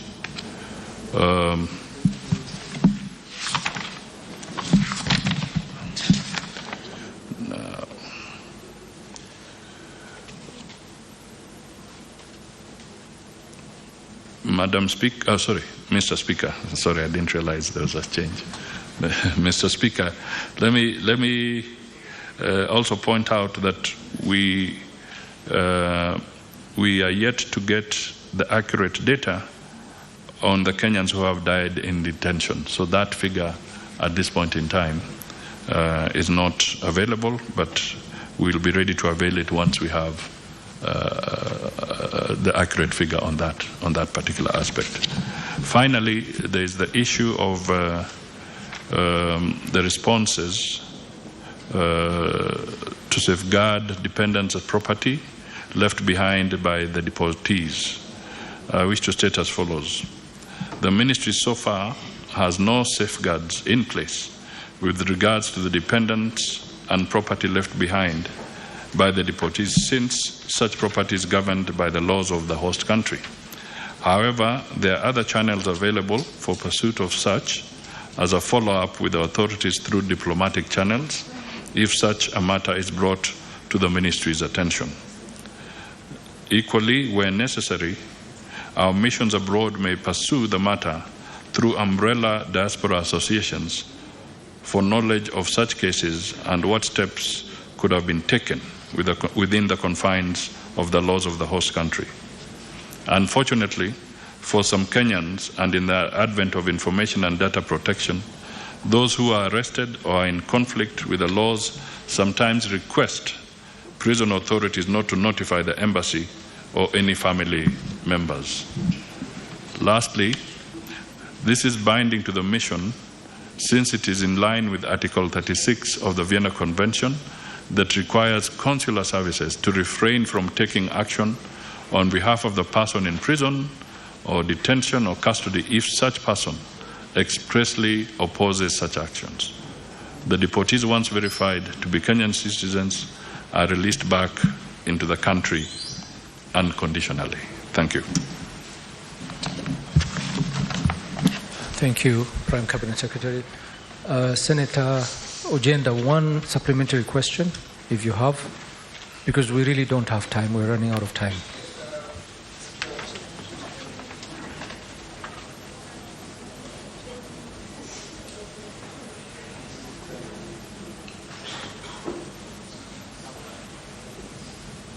Speaker, I thought there was a Gen-Z sabotage, but it is a Wednesday. Mr. Speaker, I am satisfied with the responses by the Prime Cabinet Secretary, and as a student of international law and diplomacy, I will reach out to the CS to clarify some of the data that he has alluded to. I am satisfied and I have no follow-up question. Thank you, Mr. Speaker. Thank you. Senators, we really are running out of time, and with your indulgence, I will have to cut this session short because the other two cabinet secretaries are already here. They've arrived. So I will only allow two supplementary questions, one from Senator Mo Fire and the other from Senator Juma Issa Boy. And please be very brief and one question only. Please go straight to your question. Thank you, Honorable Speaker. I want to revisit the concerns of my senior Senator Lwale on the issue of not having clear data of Kenyans abroad. I mean, should not arise because our immigration department that clear people to travel at the airport should have the data. Honorable Cabinet Secretary, do you collaborate with the sister ministry for that matter, the immigration department, so that maybe you can share those data? Thank you, Senator. Senator Issa Juma Boy. Asante sana Mheshimiwa Spika. Swali langu nataka kurudia tena kuhusu wafanyaji kazi ambao wanafanya kazi Arabuni, Saudia. Mheshimiwa Waziri, hapa mimi kama senator wa jimbo la kaunti ya Kwale, kuna shida kubwa sana katika kaunti yangu. Kwa sababu wafanyaji kazi ambao wanafanya kazi kule Saudia, kila baada ya miezi miwili, miezi mitatu, Mheshimiwa Waziri, utakuta kwamba kuna maiti yanakuja Kwale. I'm telling you. Juzi miezi miwili iliyopita kuna mwanamke mmoja kwa jina Senator, yes, nilitoa agizo kwamba uende moja kwa moja kwa swali lako. Ndio hilo naenda. Uliza swali. Unajua Mheshimiwa Spika, hadithi mingi hatutaki, uliza swali. Unajua saa nyingine mtoto mdogo atakuzungumza aseme baba anaza kidogo ndo ataongea. Uliza swali tafadhali Senator. Asante, uliza swali. Asante. Sasa Mheshimiwa Spika, kuna dada yetu mmoja kwa jina la Zuhura Swaleh Mwabege. Zuhura Swaleh Mwabege alikuwa akifanya kazi Saudia, aliuawa mwaka jana mwezi wa Disemba. Huyu dada kwao ni Magaoni, sub county ya Msambweni. Aliuliwa na mpaka saa hii familia yake haijapata kwa nini aliuliwa. Embassy yetu ya kule, Mheshimiwa Waziri, mimi nakemea sana, si kama kwa ubaya. Hii embassy yetu ambayo iko Saudia tunataka iamke ifanye kazi. Hawa watu wanaofanya kazi kule wanakufa, wakiletwa hapa hakuna sababu wanaambiwa mtu amekufa kwa nini. Na embassy yetu iko kule kuwakilisha watu wetu. Faida ya kuwa na embassy kule ni nini? Mpaka sisi viongozi tupige kelele, tupige masimu, tuulize ndio maiti ziletwe. Mheshimiwa Waziri, nakemea sana embassy yetu.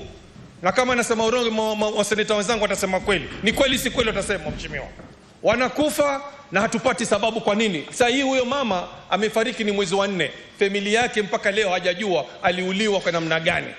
Maiti ililetwa mwezi wa 3 tukazika huko nyumbani. Na si mmoja Mheshimiwa Waziri, wengi sana wamekufa. Wengi sana. Si Kwale peke yake. Karibu Kenya nzima wanakufa Saudia na embassy haitoi sababu kwamba huyu mtu amekufa kwa lengo gani? Ameuliwa kwa nini? Wao ni kimya tu. Ukiwauliza embassy hakuna sababu yote, Mheshimiwa Waziri. Tunasema embassy iamke ifanye kazi. Mtu akifa walete maiti watuambie amekufa kwa sababu gani. Asante sana Mheshimiwa Waziri. Asante Senator. Cabinet Secretary, if you could please respond to the two questions briefly. Thank you. I think let me say that we are not perfect, and the embassies may not have been perfect, but I believe I can be able to obtain information around Zuhura Swale and be able to share it even with the family, so that this matter can be put to rest. I also want to state that not all, I'm not talking about Zura anymore, that is separate, but some of the people who pass away in these countries, as we get the post-mortem reports, not all of them are usually about murder, or some are actually normal aspects that come, cardiac arrest, some are afflicted by terminal diseases like cancer, and they're hit and they end up dying in that place. So we can get a raft of this. But where, of course, it is foul play or it is suspected to be foul play, we always insist on investigations and also post-mortem reports to establish the nature. In Saudi Arabia, we have also now pushed to have a consulate in Jeddah, because not all cases can be handled from Riyadh. So our consulate in Jeddah will also help, in my view, in being able to get more efficiency in Saudi Arabia. On the issue of the data, I wish to reiterate that we did make a commitment that we are available, subject to guidance from the Speaker, because there are issues of data protection, and we want to safeguard that, because Kenyans are entitled to their privacy, and if they are traveling, it would be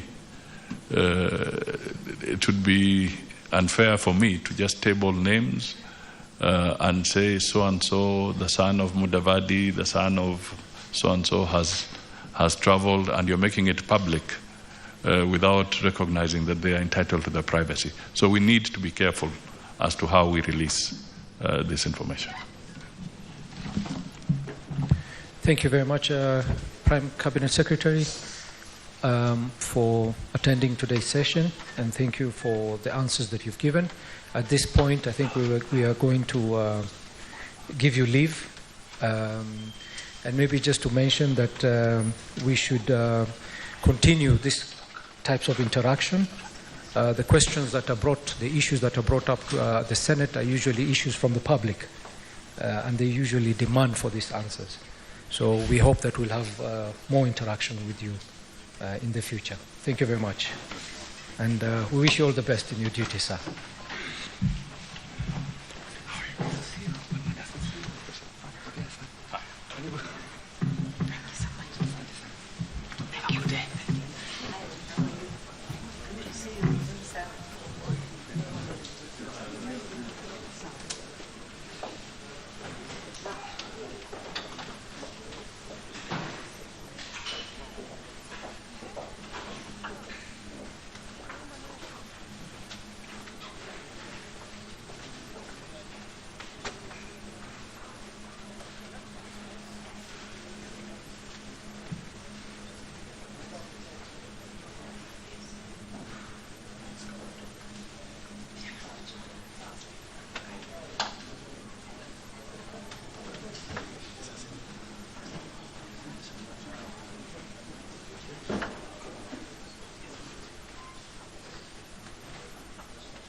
Honourable Senators, with us we have the Cabinet Secretary for Environment, Climate Change and Forestry.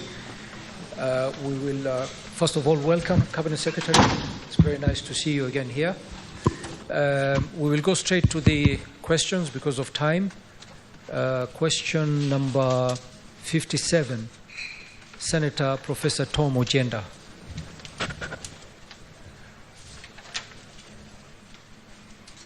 Thank you, Mr. Speaker.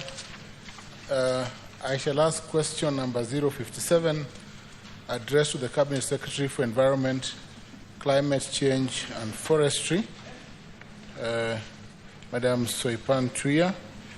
The question is in 4 parts. Part 1, could the Cabinet Secretary elaborate on the climate change initiatives put in place both nationally and in each county, considering the diverse topography and unique environmental and climate change needs of each county? B, what expertise was engaged and what criteria was applied in developing the national climate change initiatives and tailoring them to the specific needs of each county?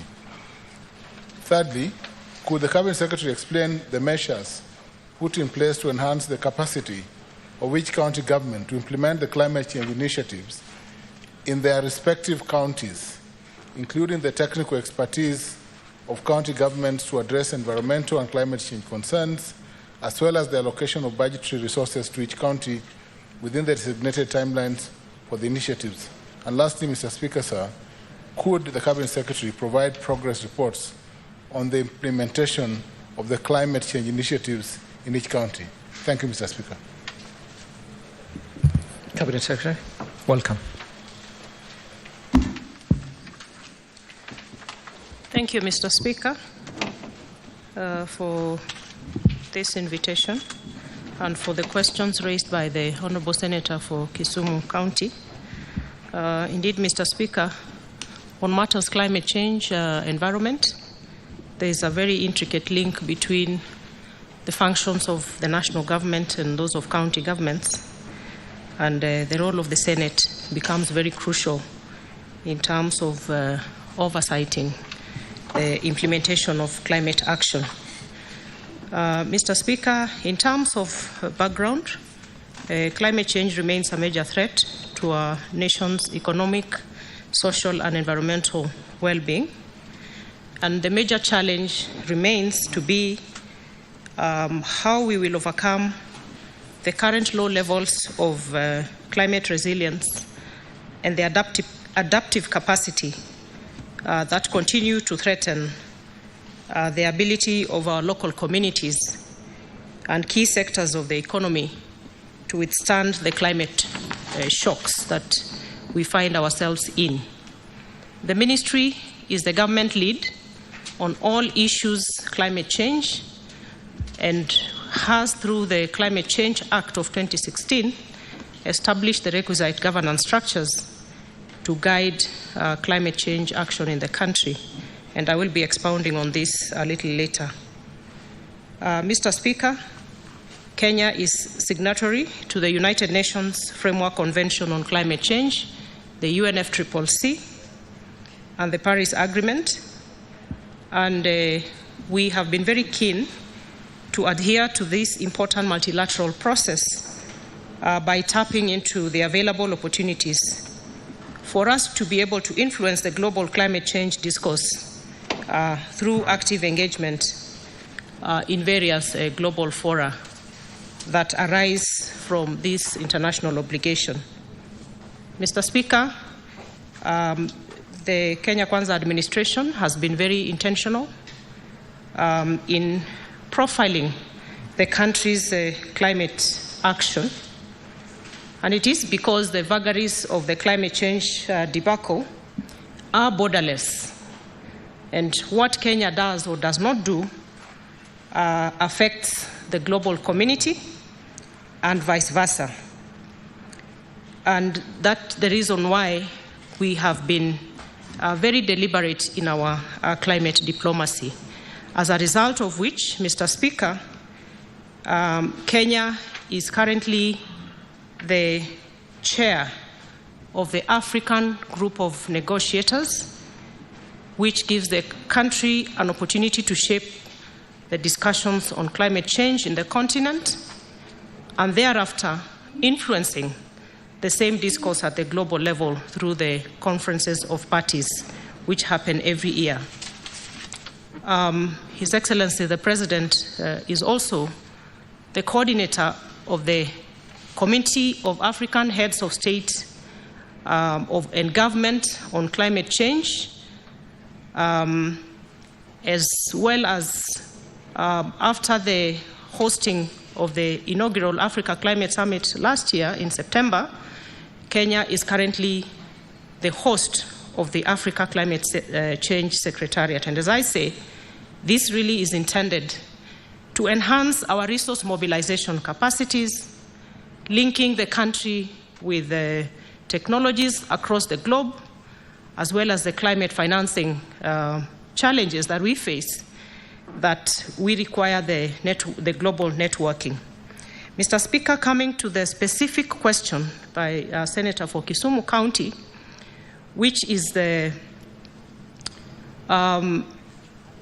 focused on the initiatives we have put in both at national and county level on climate change needs, taking into account the climate change needs of every county.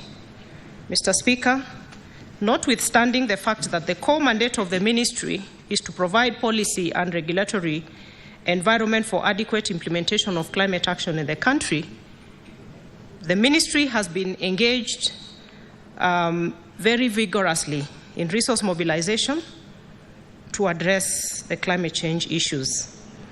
I will focus on an example of a program called the Financing Locally Led Climate Action, FLOCA, which is a US $295 million program, which is focused on building climate change resilience at the local level.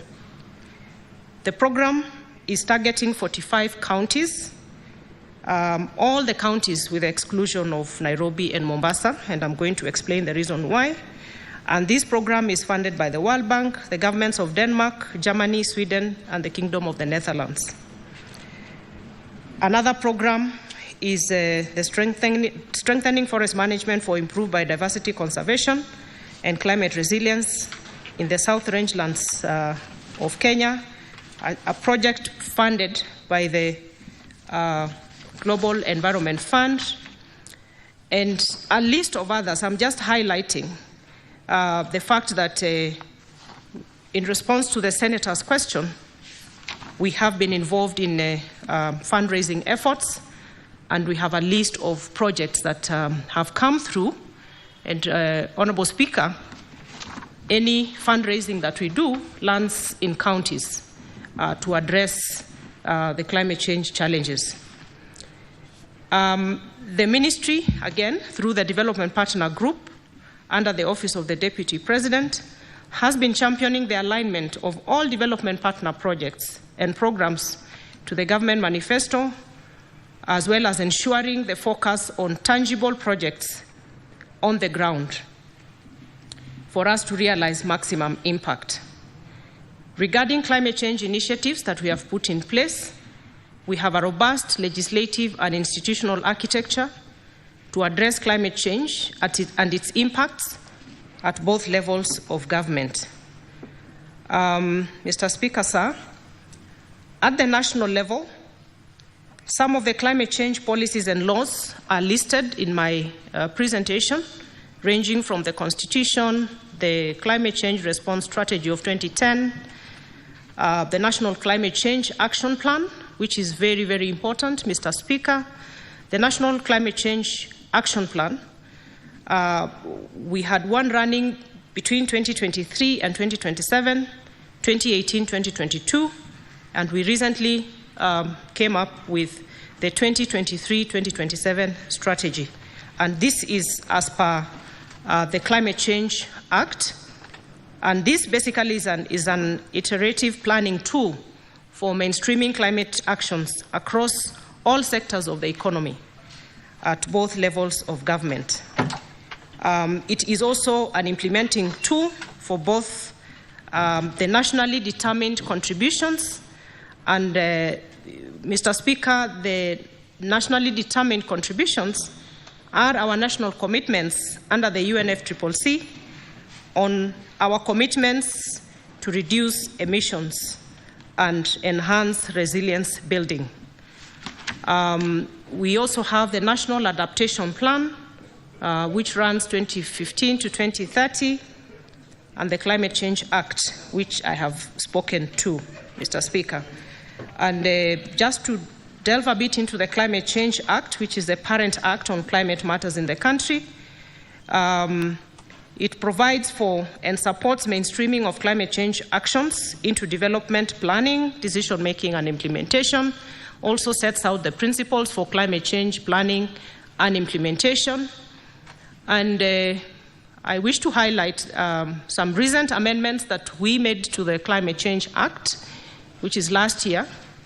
And this was intended to provide for regulation of carbon markets and to provide policy direction prescribing carbon reduction with the aim to reduce emissions as per our international and local obligations. Kenya has the largest carbon market portfolio in East Africa, but the truth of the matter is, Mr. Speaker, in terms of tangible impact to the citizens of Kenya, this has been very minimal, and the import of the amendments to the Climate Change Act were actually intended to ensure high integrity carbon markets and a very clear mechanism of benefit sharing between the communities, project proponents, and governments, both national and county. In terms of the progress around the carbon markets space, last week, I think the week before, 18th of June, we have moved to designate the National Environment Management Authority, NEMA, as the DNA, which is charged with the responsibility of authorizing and approving participation in the carbon projects under the Paris Agreement. And the reason I delve on this, Mr. Speaker, is because a proper implementation of the carbon markets framework in this country has far-reaching impacts on improvement of the livelihoods of the communities, as well as ensuring that we have sufficient coping mechanisms against climate action. We have listed also the National Climate Change Framework Policy of 2018, the Climate Change Finance Policy of 2018, the National Biodiversity Strategy and Action Plan 2019, as some of the legislative frameworks which set the stage for climate action in the country. Mr. Speaker, it is important to note that the mandate of the ministry is on providing operational coordination on climate change, providing technical backstopping and requisite climate change policy and legal environment. And in this regard, therefore, the core mandate of the ministry is to offer coordination of various sectors. And we have some sectors identified under the Intergovernmental Panel on Climate Change, and those are the energy sector, agriculture sector, water, forestry, industry, transportation, all geared towards the mitigation effects or mitigation action against climate change. And our core mandate, therefore, is to do the coordination of all these entities. Mr. Speaker, we have made progress on enabling actions, and some of them I have already mentioned. Through the implementation of the 2 iterations of the National Climate Change Action Plan, there has been implementation of mitigation and adaptation initiatives across all sectors, some of which include the focus on increasing our tree cover, And this is with the recognition of the importance of prioritizing mitigation actions that have adaptation and sustainable development core benefits. Adoption of clean cooking, especially at the local level, to reduce over-reliance by our populations on biomass for domestic cooking and energy needs. And Mr. Speaker, I will be stating that the forestry sector is listed as the topmost cause of greenhouse gas emissions in the country, and thus the focus on restoration of our degraded landscapes, as well as focusing on alternatives to biomass energy to detract attention from the rudimentary focus on firewood for energy needs. And therefore, we are focusing on picking up on technologies across the globe that will give us sustainable options.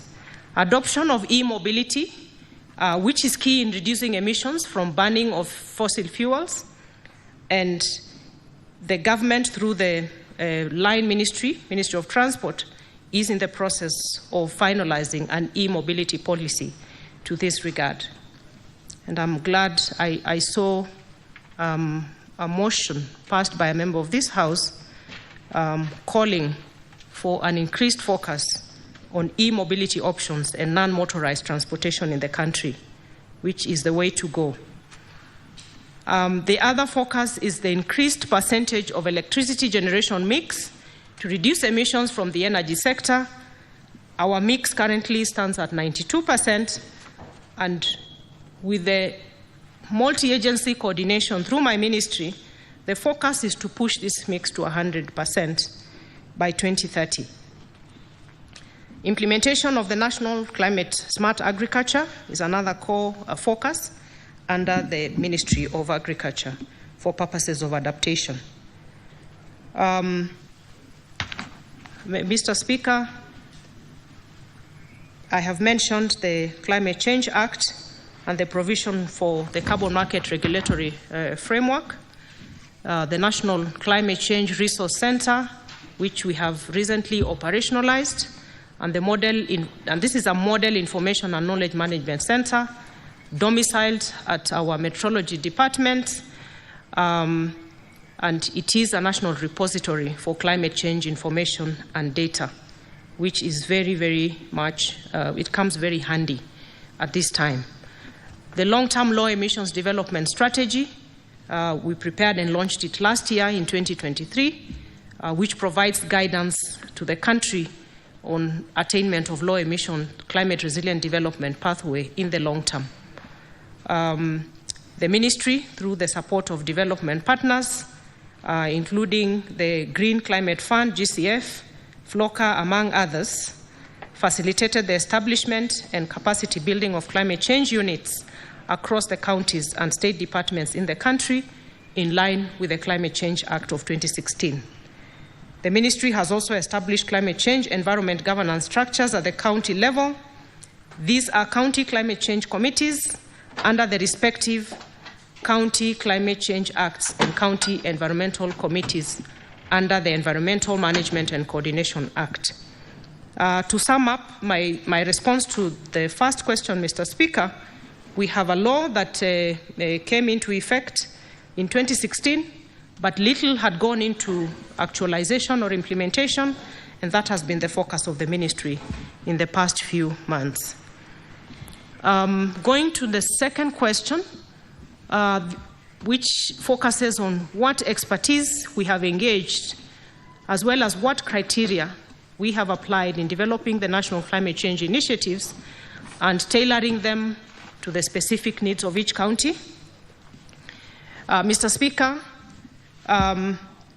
we are mandated to coordinate environmental and climate actions within the country, and having developed several national climate change initiatives, including policies, plans, and programs as required by law, we have also come up with an elaborate and inclusive process for the drafting and validation of national initiatives.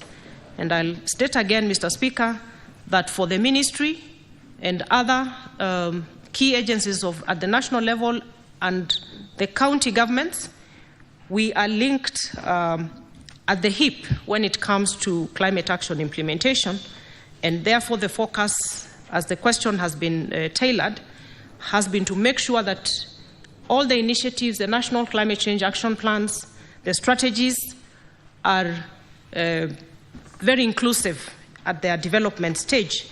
And allow me, Mr. Speaker, to just give us a snapshot of the process that we undertook with the development of the National Climate Change Action Plan of 2023 to 2027, again to demonstrate the expertise we engaged and the criteria applied to ensure that these policies and strategies are tailored to meet the specific needs of counties.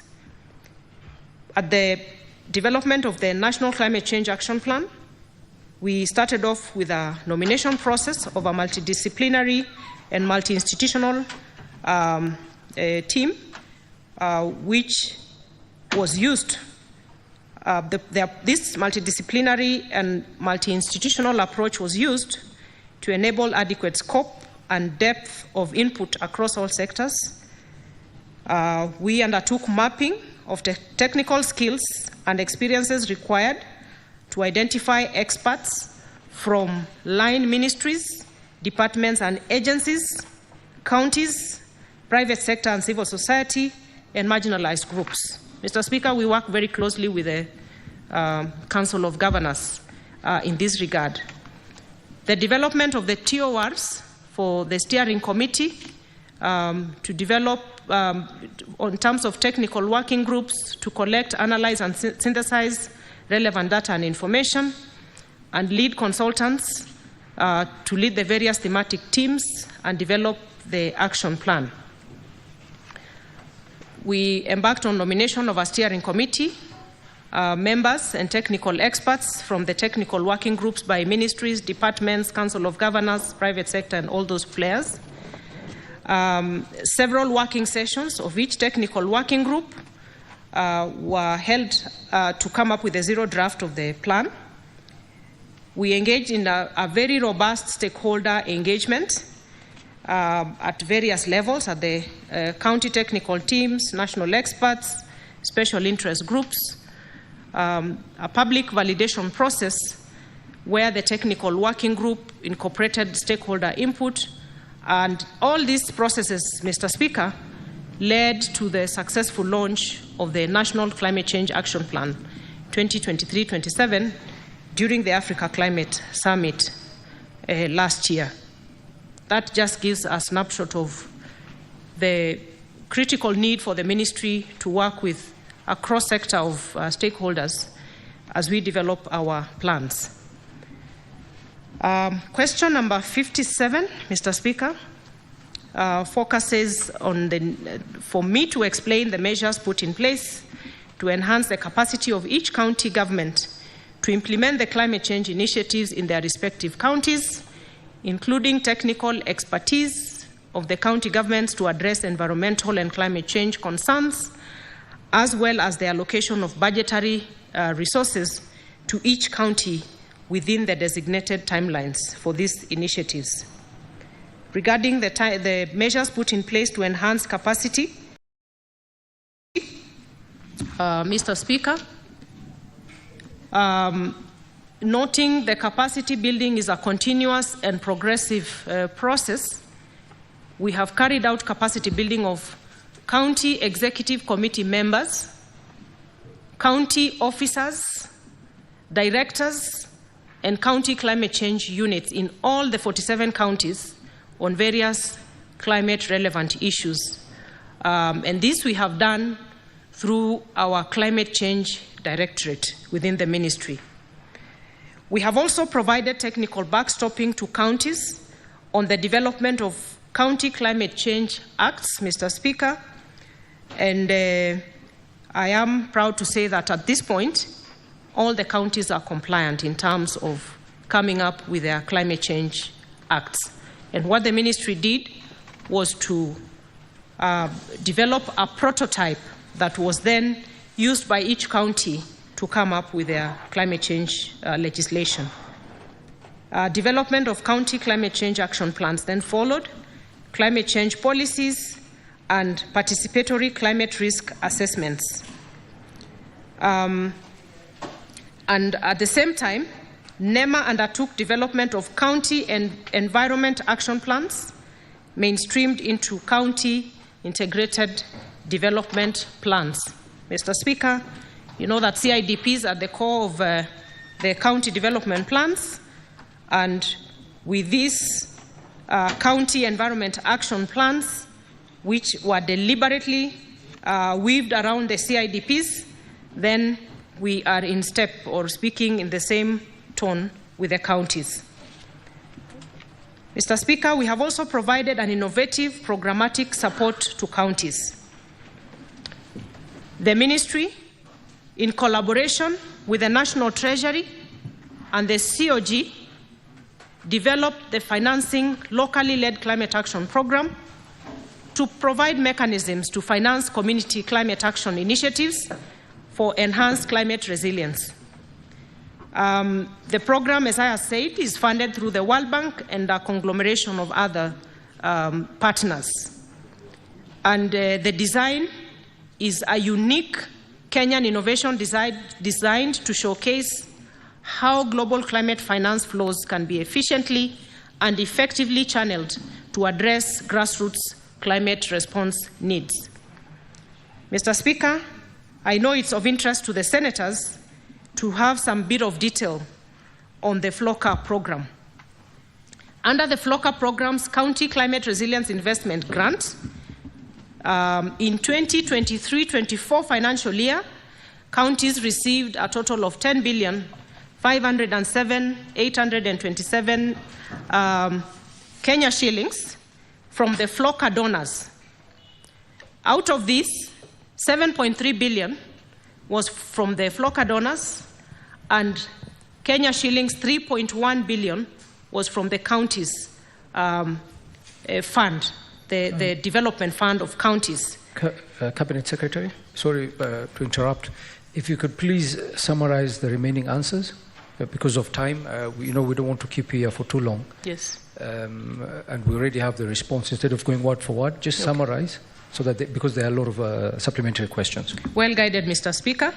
I'm happy if the senators have copies of my statement here, Mr. Speaker, because this is one program that is very important for purposes of collaboration between the Senate and the national government through my ministry to ensure that we attain maximum impact of the intended objective of this program, which is to fund climate action at the local level. Mr. Speaker, I have an annexure there which outlines how much money has gone to each county. And this is a very unique program which is based on results. And one of the conditions for the counties was that they had to put in 1.5% of their development budget to match that from the development partners. And Nairobi and Mombasa counties are excluded from this program for reasons that these two counties are big-time beneficiaries of other government, of other World Bank supported programs. Mr. Speaker, when it comes to the question, and as I conclude on this part of the FLOCA funding, the request to senators is to engage in the oversight role, as they do best, to ensure the funds are utilized prudently for the benefit of vulnerable communities. And the uniqueness of this program is that it is designed to run from the ward level. Question number 57, part D. The question focuses on progress reports on the implementation of the climate change initiatives in each county. Mr. Speaker, the Climate Change Act in sections 15 and 19 outlines duties of public entities and county governments with regards to climate action, and part of which is counties are required to integrate and mainstream climate change actions in their CIDPs. They are supposed to enact legislations. They are also required to report through county assemblies on progress of implementation of climate actions. They are to designate a county executive committee member to coordinate climate change affairs, as well as establish climate change units that is well staffed and resourced. Mr. Speaker, as we speak, until 2022, only 5 counties of Wajir, Mandera, Isiolo, Makueni, and Kitui had complied to the requirements of the Act. But through collaboration with the National Treasury, the Council of Governors, we have now supported all the counties, and I'm happy to say that we have full compliance. This is also true of the national level MDAs, where we have climate change units established across the board as per requirement of the law. Regarding progress reports on implementation of climate initiatives in each county, the counties are making significant progress in this regard, notwithstanding the many challenges. On policy and legislative measures, we have 45 counties that have already developed specific laws, like I had stated. We have 45 counties set up, which have set up county climate change funds and have put in 1.5% of their development budget in this regard. We have mainstreaming of climate change into CIDPs by 45 counties, Mr. Speaker, and the rest is outlined in the statement. On institutional measures, we have climate change units in every county as we speak. And Mr. Speaker, these are initiatives that have happened in the last slightly under 2 years because our focus has been operationalizing the law in this regard. Mr. Speaker, in financial year 23-24, we have seen significant prioritization of climate action at the county level in terms of resource allocation, which is very encouraging. And in conclusion, on the questions raised by Senator for Kisumu County, although much is already happening with the climate change crisis being manifested ever so harshly across the globe, with the cyclic events of drought, flooding, and this pendulum effect which is happening across the country, it is crucial that Parliament does prioritize adequate allocation of resources to both levels of government to address climate change issues, in order for us to build the necessary adaptive capacity for our communities. And this calls for aggressive resource mobilization, which I undertake for my ministry. And again, as I said, any funding that we mobilize at the national level lands in a county. Mr. Speaker, I beg to stop there. Thank you. Thank you very much, Cabinet Secretary. Senator, you have a supplementary question? Yes, thank you, Speaker. Mr. Speaker, the questions that I asked was specifically intended to get the ministry to highlight contributions that come from the FLOCA fund specifically. I note, Mr. Speaker, sir, that my county, Kisumu County, got a total of 273,335,666, and that is commendable, because if we lose oversight on these funds, either through the PSC or through CIPIC, then these funds will go into waste. We will never know where they end up. Mr. Speaker, one supplementary question. Could the Cabinet Secretary just tell us if there are any funds, if counties have earned any funds from carbon financing? If there's any supplementary list that CS as in Senate today, we could have it. If the CS could also perhaps even give this list at a later, so that we know, Mr. Speaker, how to oversight our counties. Thank you. Cabinet Secretary. Mr. Speaker, thank you for the supplementary question from the Senator for Kisumu County. Mr. Speaker, I highlighted that Kenya is touted as the highest trader in carbon credits in the region. Most of these transactions have been voluntary carbon trading transactions between private project proponents and communities at various levels and at different sectors. And there is a separation between these voluntary carbon projects, which are at a private level, and then we have the regulated carbon trading programs, which have not been in the radar of government. And that is the reason why we have focused very keenly on reviewing the law and putting in place a carbon market framework, Mr. Speaker. And one of the core components of this framework is a national registry that will process each and every single carbon market project in the country from different sectors.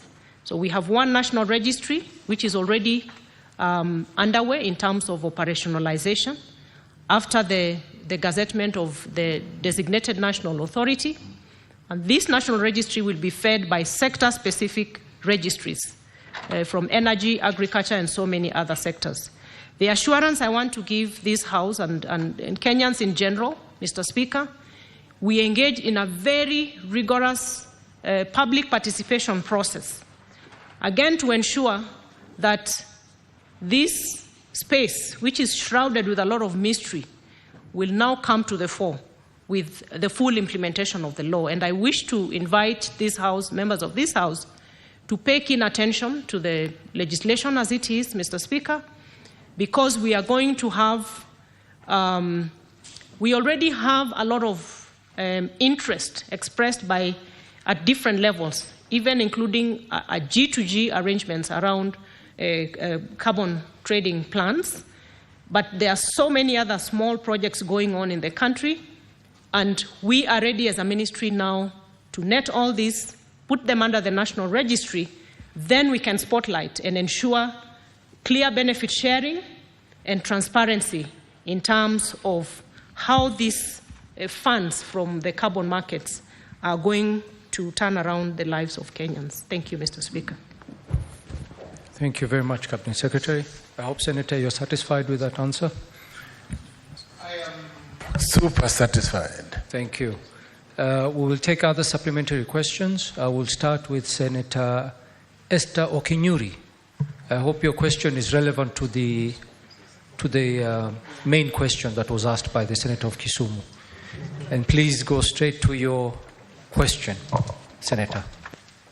Thank you, Mr. Speaker. I'm one of those who doesn't need to be reminded on being relevant to the primary question. So I would want to find out from the Cabinet Secretary the progress of the 15 billion tree planting exercise and the status of public forest cover in this country. Thank you. Thank you, Senator, and thank you for being very brief. We'll take another question from this side. Senator Okongo, Eric. Thank you, Mr. Speaker. And I want to thank the CS for finding time to appear before the Senate to make clarification on some of the issues. Now, I want to raise a supplementary question on the usage of FLOCA money, the money that is used to financing locally led climate action. Waziri, you have mentioned to us that the government, through your ministry, has put in place governance structures to ensure that this money is utilized and used for the intended purposes. I interpret that to mean that you will assist the Senate to ensure that that money does not find its way to the pockets of those tasked with implementation. And I want to disclose that my county of Nyamira is one of the recipients of this money, and we received 55 million shillings. Now, Waziri, I want to raise a question that touches on governance, accountability, proper utilization of the FLOCA money.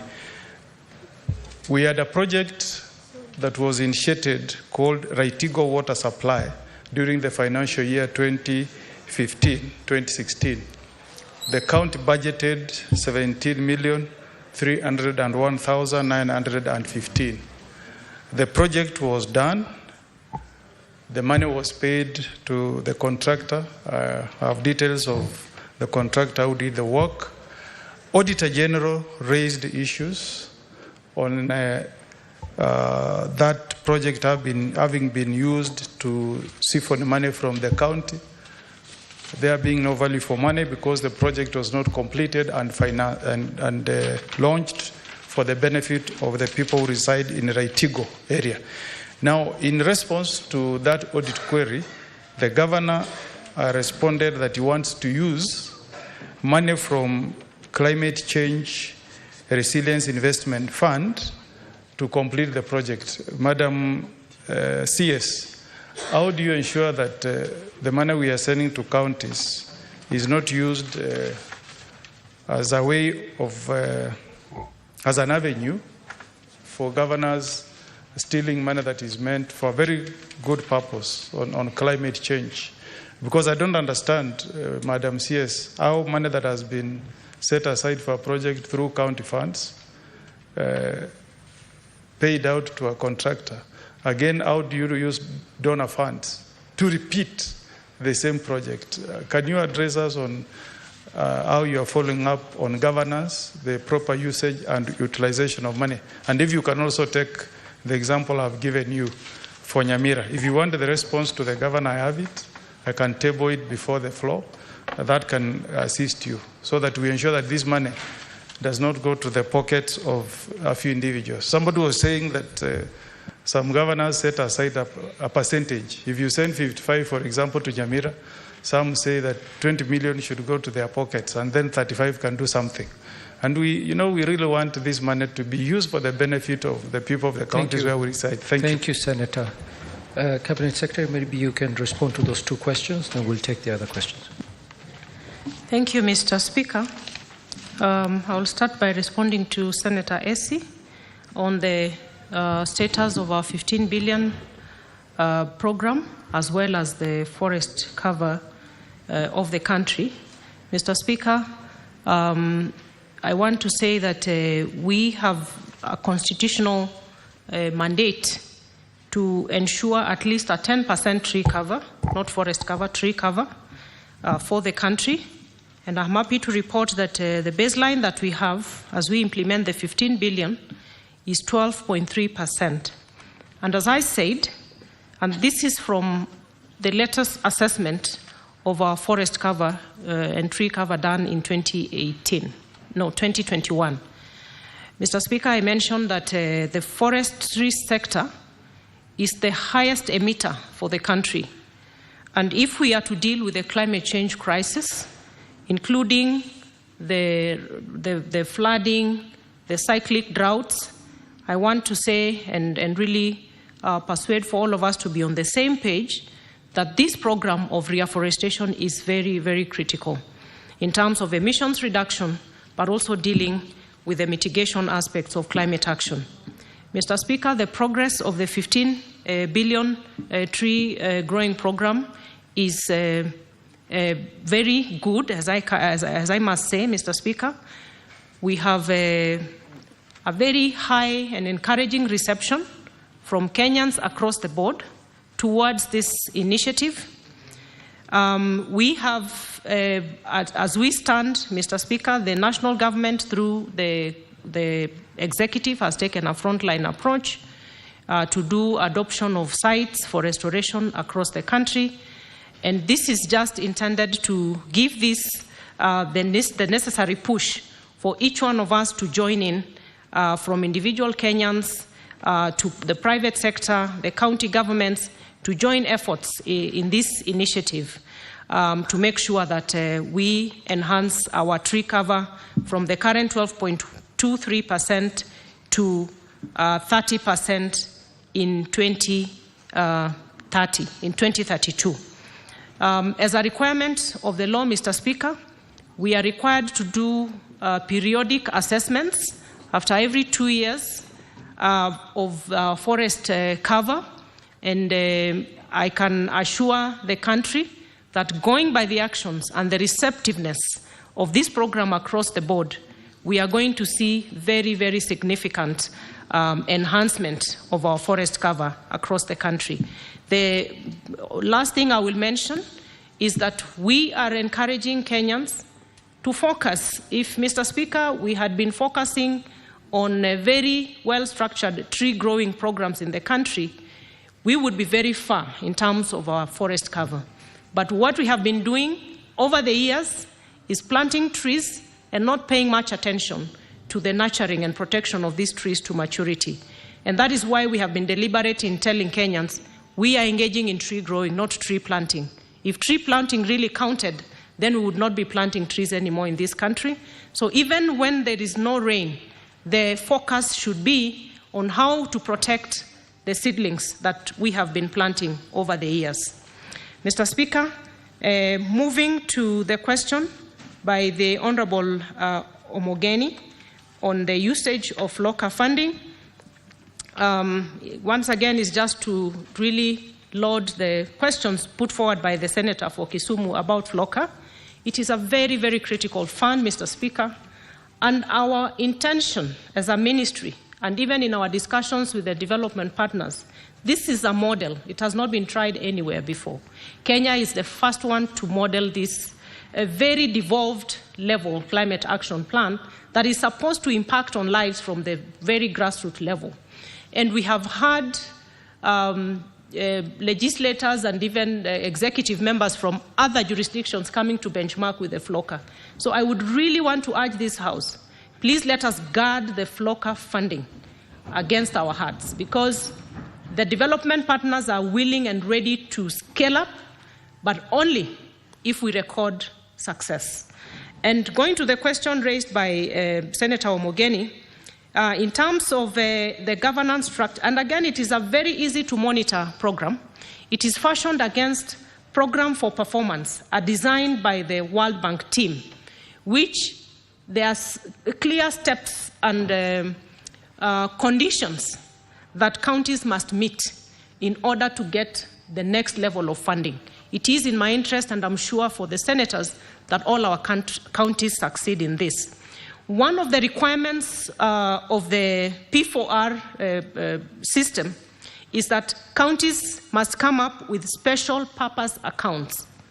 Actually, if they don't come up with special purpose accounts, it becomes an audit query, and they cannot be eligible for more funding.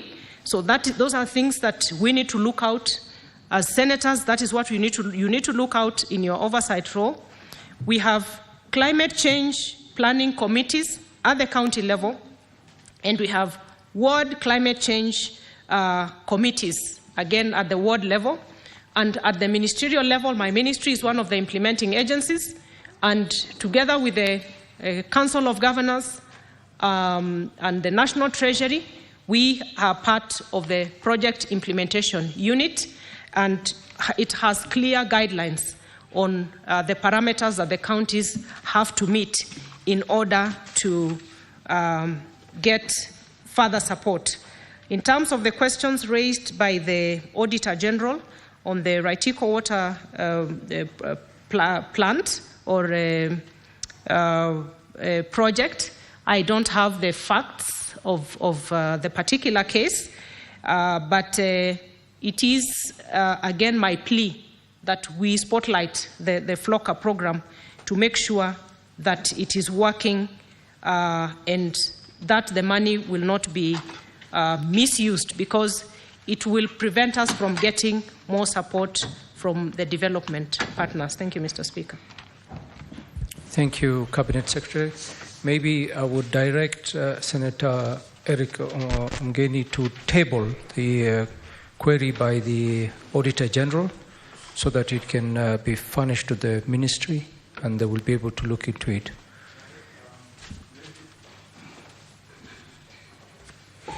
Yes, Mr. Speaker, sir, I then wish to table a letter dated the 15th of May, 2024, signed by His Excellency Governor Amos Kimomi Nyaribo, and I'll direct the CS to look at page 34 of that document. The project Raitigo Water Supply, initiated 2015-2016. The second column will show you the money that was budgeted and paid, 17,301,915. The fourth column, as a response from the governor, where he says that he's going to use money from Climate Change Resilience Investment Program, grant funds, to complete that project. So it will be double budgeting, budgeted at the county level, money set aside, money paid to a contractor, and again, he's saying in 2024-2025, he's going to take money from the donor funds to put it in the same project. So, Mr. Speaker, sir, I table the document. Thank you, Senator.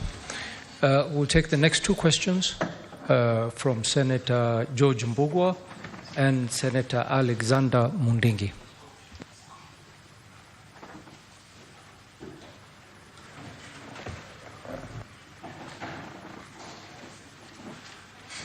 Give him the mic, please. Thank you, Mr. Speaker. Under the Forest Conservation and Management Act, community forest associations are granted permission to participate in forest conservation, including harvesting and grazing. Mr. Speaker, recently the ministry made a pronouncement that they are banning grazing of animals in the forest, and it was not clear whether it is all forest. Can the Cabinet Secretary tell the country through this House what is the correct position so that we can know what is happening in our counties? Thank you. Thank you, Senator. Senator Mundingi.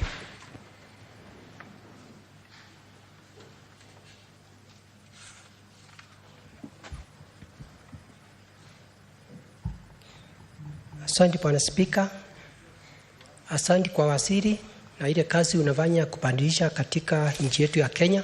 Swali langu Bwana waziri, vijana wengi wa Embu County watapanda miti ama walianza kupanda miti, na wakiendelea kupanda miti kabisa, watafaidika namna gani na mambo ya carbon credit? Kwa sababu wakati ile mwingine walipanda miti, na wakati mlikuwa nunua miti, Embu County tuko na wodi 20 kule Masinani, na tuko na sub county 4 katika Embu County, kilio yao miti haikununuliwa. Kwa hiyo sasa, Madam Speaker, watu watafaidika namna gani vijana wetu ndio waweze kujisaidia kwa maisha wakitafuta kazi ile nyingine inafaa? Pia hata tunajua hata hii inafaa. Ya pili, ni asante kwa sababu Embu County ilipatiwa milioni 90. Maramishi nyingi ambaye mimi nilisikia governor akisema ni kuwa pesa nyingi ni sawa, inaonekana kama mingi, lakini sinda ni kuwa nyingi zimewekwa mambo ya kufunza watu mambo mingi. Kwa hiyo tunaona Bwana waziri, ni heri mambo ya mafunzo ingekuwa pesa kidogo na hiyo ingine iweze kuenda kupanda miti. Asante Bwana Speaker. Asante sana, Senator. Cabinet Secretary, maybe you can respond to those two questions. Thank you, Mr. Speaker. Just to sum up the question by Senator Omogeni, please focus on the special purpose accounts of the FLOCA, and to make sure we have a thread of how the money is being used, then you can do proper oversight. And I will definitely look at the letter that you have cited and tabled before the House. From Senator Mbugua on the Forest Conservation and Management Act, Mr. Speaker, we have within the law participatory forest management processes. I want to say that without the support and partnership of communities, we cannot succeed with our tree planting, we cannot succeed with our forest management. And the intended purpose for participatory forest management procedures is to have communities at the core, the forest adjacent communities at the core of forest management. On the issue of grazing, we have, under the Forest Management Act, we have the formation of community forest associations. These are legal entities, Mr. Speaker. Under the community forest association, there is laid out a framework of collaboration between the forest associations with the Kenya Forest Service officers to actualize the participatory forest management plans, in the sense that we have certain user rights within the forest. Grazing is one of them, but they are practiced within certain parameters and certain regulations. For example, Mr. Speaker, we cannot say that we can have freelance grazing in our forests, because then what happens to the restoration efforts that we are engaging in? We plant trees, and then cows and goats come in and eat up the seedlings. We'll be doing a zero-sum game. The effect of the participatory forest management plans is to make sure that we have zoning of our protected areas. We have designated spaces where grazing can happen. We have areas where grazing cannot happen. That requires regulation. That requires cooperation and close collaboration between the communities and the Kenya Forest Service through forest management agreements. Mr. Speaker, the statement that the Senator says that we made as a ministry, I am just coming back to tell the country that we have user rights within our forests, but they are matched with responsibilities of conservation. And for my statement was very clear. I did a written statement and circulated across the country. And basically what I'm saying is that we have a law. We have a way of engaging between the Kenya Forest Service and the communities. We just need to enforce that in a very collaborative fashion. The problem, and I'm not afraid to say, is that there has not been enforcement. It has been a free-for-all. So when we come in to call for enforcement, there is a bit of discomfort. But rest assured, Honourable Senator and the entire House, that we are not phasing out user rights. We are just saying they have to be measured against the responsibilities for conservation. And the law is very clear about that. And I want to promise that public participation is what we are going to carry out across the country, so that we don't have misconstruction of what the ministry is doing around this. Communities are our key partners. Mr. Speaker, coming to the Embu Senator, the issue of carbon credit, I have spelled it out. I would wish the Senator to look at the law as it is right now, how we are designing. Actually, the community benefit sharing framework within our new carbon markets law is very clear in terms of what the communities should get against various classifications of projects. Some of them are land-based, non-land-based, community lands and private lands. Mr. Speaker, I take cognizance of the issue raised by the Senator to the effect that young people are planting trees. Some of them have come up to develop nurseries across the country because of our 15 billion tree strategy. Mr. Speaker, we had a very good plan to set up a green army across the country, which was really going to focus on these young people, where we would source the seedlings from them for the tree planting initiatives, but also use them in the protection and maintenance of the seedlings. But because of the fiscal situation we find ourselves in, we are yet to implement that. But with the current tree planting activities happening at the executive level, where CSs are allocated various ecosystems across the country, we are very clear that we mobilize around the local communities in whatever site a CS is allocated to, in terms of sourcing of seedlings from our young people and young women, but also engaging them in the contractual activities that come with it. Finally, Senator Ovembu has also raised a very pertinent issue with regard to our development partner funding. Mr. Speaker, the sad truth is that we have billions of monies that come from our development partners, but most of it goes to intangibles. Training after training, seminars, but as I said, really to to attract attention of the senators to the FLOCA funding. We are very keen, and I have been making trips across the country, meeting governors, just encouraging that we come up with visible models, tangible models of what the FLOCA program is doing. Only then shall we succeed. If we are saying we are doing a water project, then we see an end-to-end plan on how FLOCA started this and finished. That's the only thing that will convince our development partners to scale up these programs. We are also encouraging our governors, because of our need to restore our ecosystems. We are encouraging them not to spread too thin. For this initial rollout of FLOCA, just focus on 1 or 2 ecosystems. If it's a water project, yes, pick a wetland, fence that wetland, plant trees around that wetland, and let us see water flowing out of the FLOCA money, because it is a lot of money if well utilized. So, Mr. Speaker, once again, as an implementing ministry, we are keen to make sure that these development funds go towards tangible, visible projects. And the monitoring aspect of FLOCA, Mr. Speaker, is one I've been very invested in. And with the support of this House, then we can make sure that we will have replicable models that will help us in our environmental conservation. Thank you. Thank you very much, Cabinet Secretary. We shall proceed to the next question.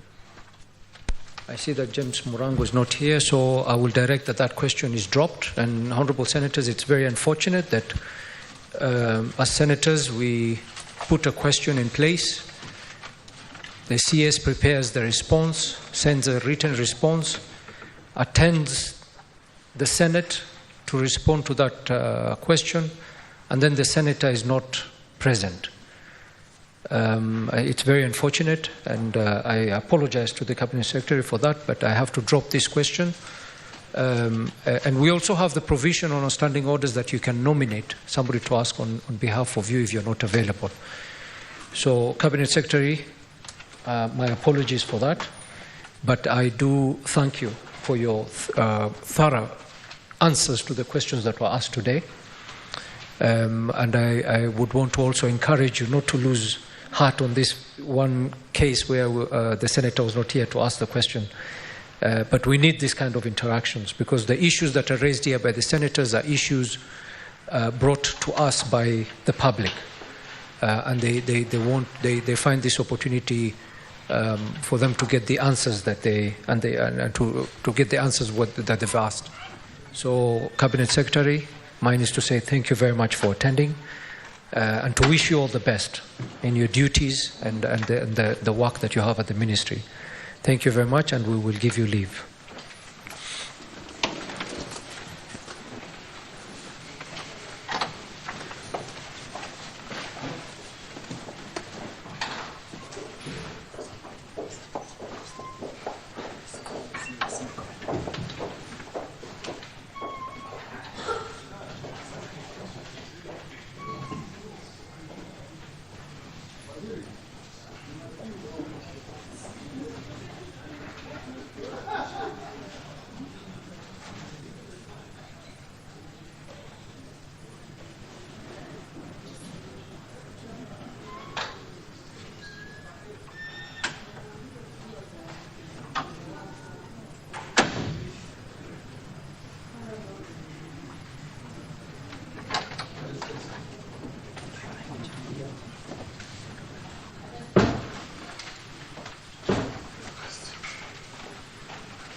Honourable Senators, we have the Cabinet Secretary for Roads and Transport. Cabinet Secretary, welcome back to the Senate again. Thank you very much for appearing. We will go straight, because of time, we will go straight to the questions. Question number 45 by Senator Oburu Oginga will be asked by Senator Ogola. Senator Ogola, please proceed and ask the question on behalf of Oburu.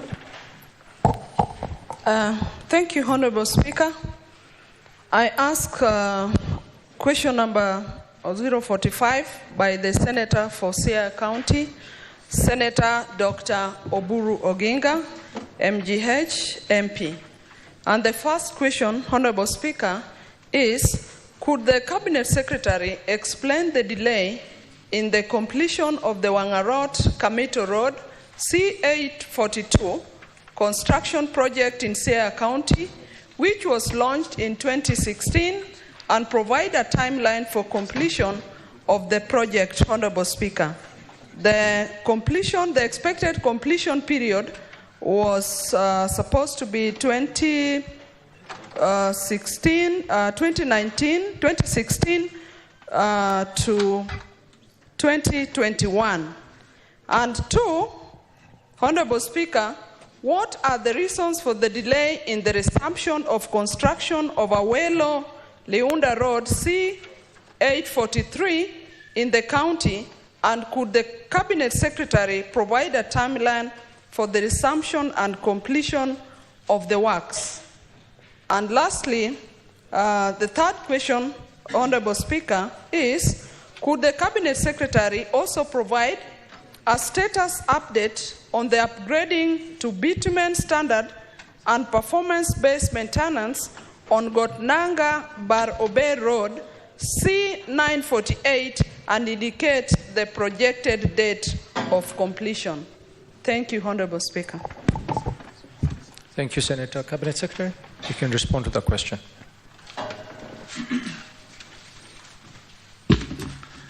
Thank you very much, Mr. Speaker, for the opportunity to come and respond to the questions. Always, again, let me repeat that it is my greatest pleasure to come back to this very august House.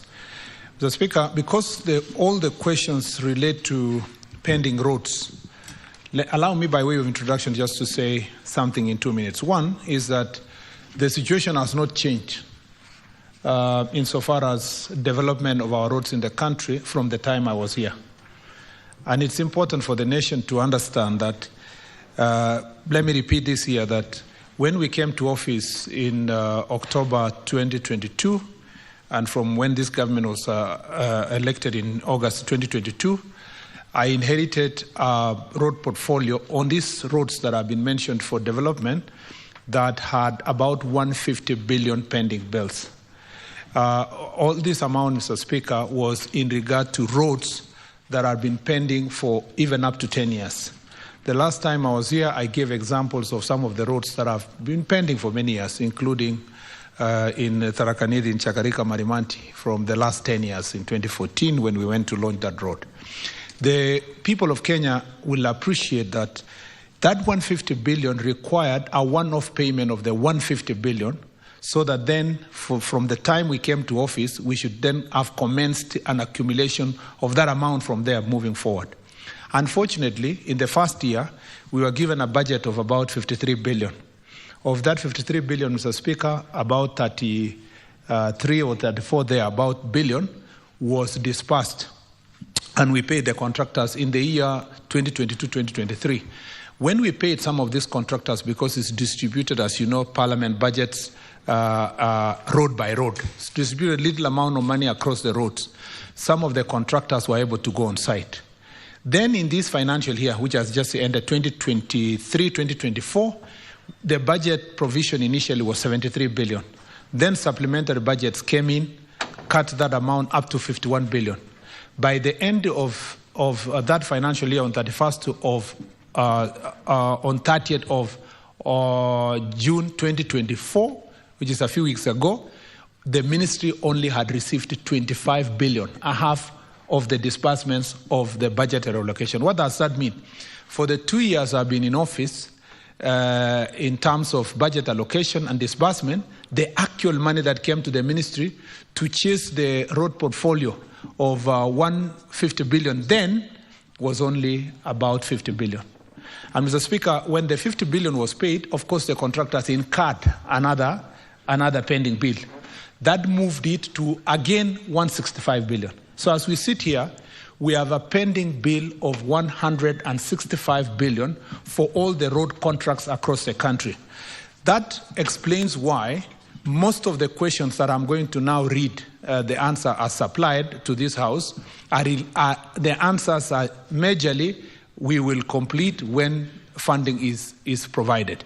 We have gone to a new financial year with another budget of another 50 billion, Mr. Speaker, to chase another 165, and therefore we are not even sure whether there will be a disbursement that is commensurate to the resources we want by the end of this financial year. It therefore means, from a ministry perspective, unless from the Treasury and Parliament through budget, we have a drastic decision-making for a one-off payment of the contractors of the 165 billion, we will be lying to the nation, and I will continue being that minister being accused if we lie to the nation that we are going to complete these roads in time in the absence of a drastic change in the budgeting process. It is even, the situation is made worse because, Mr. Speaker, of the misfortune of the failure of the finance bill.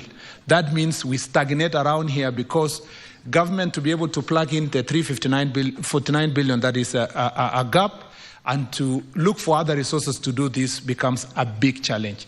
The answers, Mr. Speaker, now when I read will move a bit faster because all the answers, most of the answers to the questions asked here are related to non-existence of budgetary allocation for the roads to be done. It is the state of the nation, it's the state of the ministry, it's the state of our roads. And it's important that for the last 2 years, why this government has been accused of miscommunication is, Mr. Speaker, because we have tried to behave like an African father who does not want to tell his children the exact state of his pocket in the hope that in the fullness of time, you will get something and you will satisfy your children. Unfortunately, the impatience of your children can easily eat you because you've been trying to hide the truth of what it is. I have decided, Mr. Speaker, that we lay it bare so that the people of Kenya know the state of their infrastructure, the state of their accounts, their budgets, so that then they will know whether they will be ready to make sacrifices in other sectors to complete the roads. And Mr. Speaker, the last statement I was going to make on this issue is that this is a systemic, historic problem because some of you who are sitting now here who are in National Assembly, you kept, for example, in our Jubilee administration, which I gladly also were part of it, but I sat in this House. You kept doing the things you did in National Assembly by increasing the number of roads and approving a budget for roads without a clear plan of how will these roads be completed before you start a new one. That is why this administration also, when we came to office, we made it clear to the country that we are not going to start new projects until we complete the projects that are in place, because this disease was going to be carried forward continuously, year in, year out, and we were living a lie. And that's why we must confront the reality on the ground. Now, therefore, Mr. Speaker, I will go straight to respond to the question number 45. Mr. Speaker, the delay in the completion of Wang-Arod-Kamito Road and the Maseno-Kombewa-Kalandini Road D245 and Maseno Town Roads RWC 119 projects were caused by the contractor's withdrawal from the site due to the severe financial distress from the accumulation of the pending bills. The current pending bill for this project is Kenya shillings 203 million shillings, 476,681.90 cents, and the allocated budget for the last financial year, which has just ended, has been exhausted with a payment of only 56 million shillings, 370,000. The budget for the project for this coming financial year, Mr. Speaker, is 70 million. You can see even the budget for this financial year coming is 70 million, still chasing the balance of the 203 million, which is the pending bill. Meanwhile, the ministry is engaging the contractor to prioritize maintenance work to ensure motorability at affected sections ahead of the full resumption of the works. Mr. Speaker, number 2, the delay in the completion of Bondo, Uyawi, Kibanga, Liunda Beach Road, which is C843 road project, is due to the contractor's withdrawal from the site, citing delays in payment of interim payment certificates for the certified works. Mr. Speaker, the Ministry through KERA has engaged the contractor to resume works following partial payment on the previously owed amounts. The contractor has committed to mobilize and resume operations to ensure the project's completion as modalities are put in place to clear the outstanding amount of Kenya shillings 33,777,596.69. In the last financial year, the contractor was paid 61,171,999 out of the allocated 70,800,000. And the ministry aims to clear the balance in the next tranche of disbursement from the National Treasury. The upgrading to bitumen standards and performance-based maintenance of the Gotnanga, Jera, Bar, Ober, D1853 road project is currently at 20% progress, with 2.35 kilometers of tarmac completed out of the contracted 12 kilometers. The project's delay was previously caused by inadequate budgetary allocation, leading to payment delays and the contractor's withdrawal from the site. The contractor has since resumed full operations following the payment of all the pending bills in November 2023. The project is anticipated to be completed in the financial year 2024-2025, this financial year, subject to the appraisal of the contractor's application for an extension of time. I thank you, Mr. Speaker. Thank you very much, Cabinet Secretary. We'll go straight to the next question, number 50 by Senator Mugeni Eric. Thank you, Mr. Speaker. I rise to ask question 050. One, CS, why are there no essential road safety features, including proper markings, signage, rumble strips, and speed bumps on the Metamayua, Mecheo, Chebingombe, Nyansiongo Road? 2, could the CS also explain the inordinate delay in completing the construction of the Nyagaita Bridge along the Metamayua-Mosovet-Kebirigo Road, which was commissioned 10 years ago? 3, could the CS explain what steps has the ministry taken to ensure the timely resolution of the aforementioned concerns by the people of the great county of Nyamira? Thank you, Mr. Speaker. Cabinet Secretary. Thank you, Mr. Speaker. I beg to respond as follows. Outstanding works remain on the project for the upgrading to bitumen standards and performance-based routine maintenance of the Kijauri, Nyansiongo, Raitigo, Metamayua Road. The contractor, China Far East Construction Group Limited, withdrew from the site due to severe financial distress from the significant amount owed by him, amounting to 856,981,424. I am cognizant of the fact that the outstanding works are critical for safe usage of the road and constitute installation of tertiary road features such as the road furniture, speed bumps, road markings, and signage. It is noteworthy that during road construction, the sequence of activities is such that the works start with the earthworks, followed by pavement works, and the tertiary features are attended to last. Unfortunately, the contractor in this case withdrew before carrying out the tertiary works as a result of the aforementioned financial distress. Mr. Speaker, this has become also a problem for us in the road safety side. The questions Kenya are asking, and then again, using this answer, it's across the country. Because all the roads which are pending are partially done, and the sequencing of how to construct these roads requires that you finish first before you start road furniture and markings. Then the people of Kenya are suffering because, there are no bumps in the areas they are asking, there are no markings because the contractor is not on site and because the work has not been finished. So it's a double jeopardy when it comes to the question of you don't have the road completed and you don't have the safety on the road because of the markings. Mr. Speaker, the Metamayua, Mosobeti, Kebiringo Road B5 was constructed through the stage construction approach, and the Nyagaita Bridge was not part of the project scope due to funding limitations at the time. The ministry acknowledges that the bridge requires extension to accommodate increased traffic volumes following the completion of the road projects. As an interim measure to improve safety, guardrails were installed on the bridge, along with the construction of rumble strips and speed bumps at the approaches to calm traffic accessing the bridge. Number 3, regarding the Kijauri, Nyasiongo, Raitigo, Metemayo Road, the contractor is under instructions to carry out the necessary works as detailed in the substantial completion inspection report. This will be subjected to final completion inspection before the contractor is discharged from the project. However, the contractor has not attended to the outstanding works to date and has since withdrawn from the site due to the aforementioned financial distress.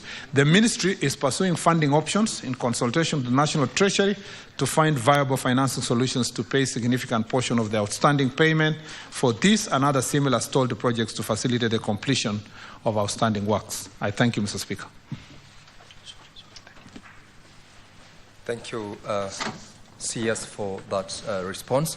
I believe, Honorable Omogeni, you've got a supplementary question to that, which, well, I grant you the opportunity to proceed. Yes, thank you, Bwana CS, for your response. But Bwana CS, through Mr. Speaker, you note that in your response you have said the outstanding works are critical for the safe usage of that particular road. And I want to bring to your attention, CS, that already we have lost about close to 10 people along that stretch of that road. So this is a matter that is very, very critical if we are to attain the safe usage of that road by the residents of Nyamira. Is there any urgent measures you can put in place to ensure that these remaining works are done during this financial year, going by the government policy of completing projects that are already ongoing before we deal with the new ones, noting that there is not even one single bus stop along that road. There are no bumps anywhere in the whole of that stretch, Mr. Bwana CS. And to the Nyagaita Bridge, you note that that is a high volume road. The bridge I'm mentioning is really a makeshift. It's a makeshift. That's the road we use to transport our tea, a key economic activity in the county of Nyamira. Can I get an assurance from the CS that that can be done within this financial year?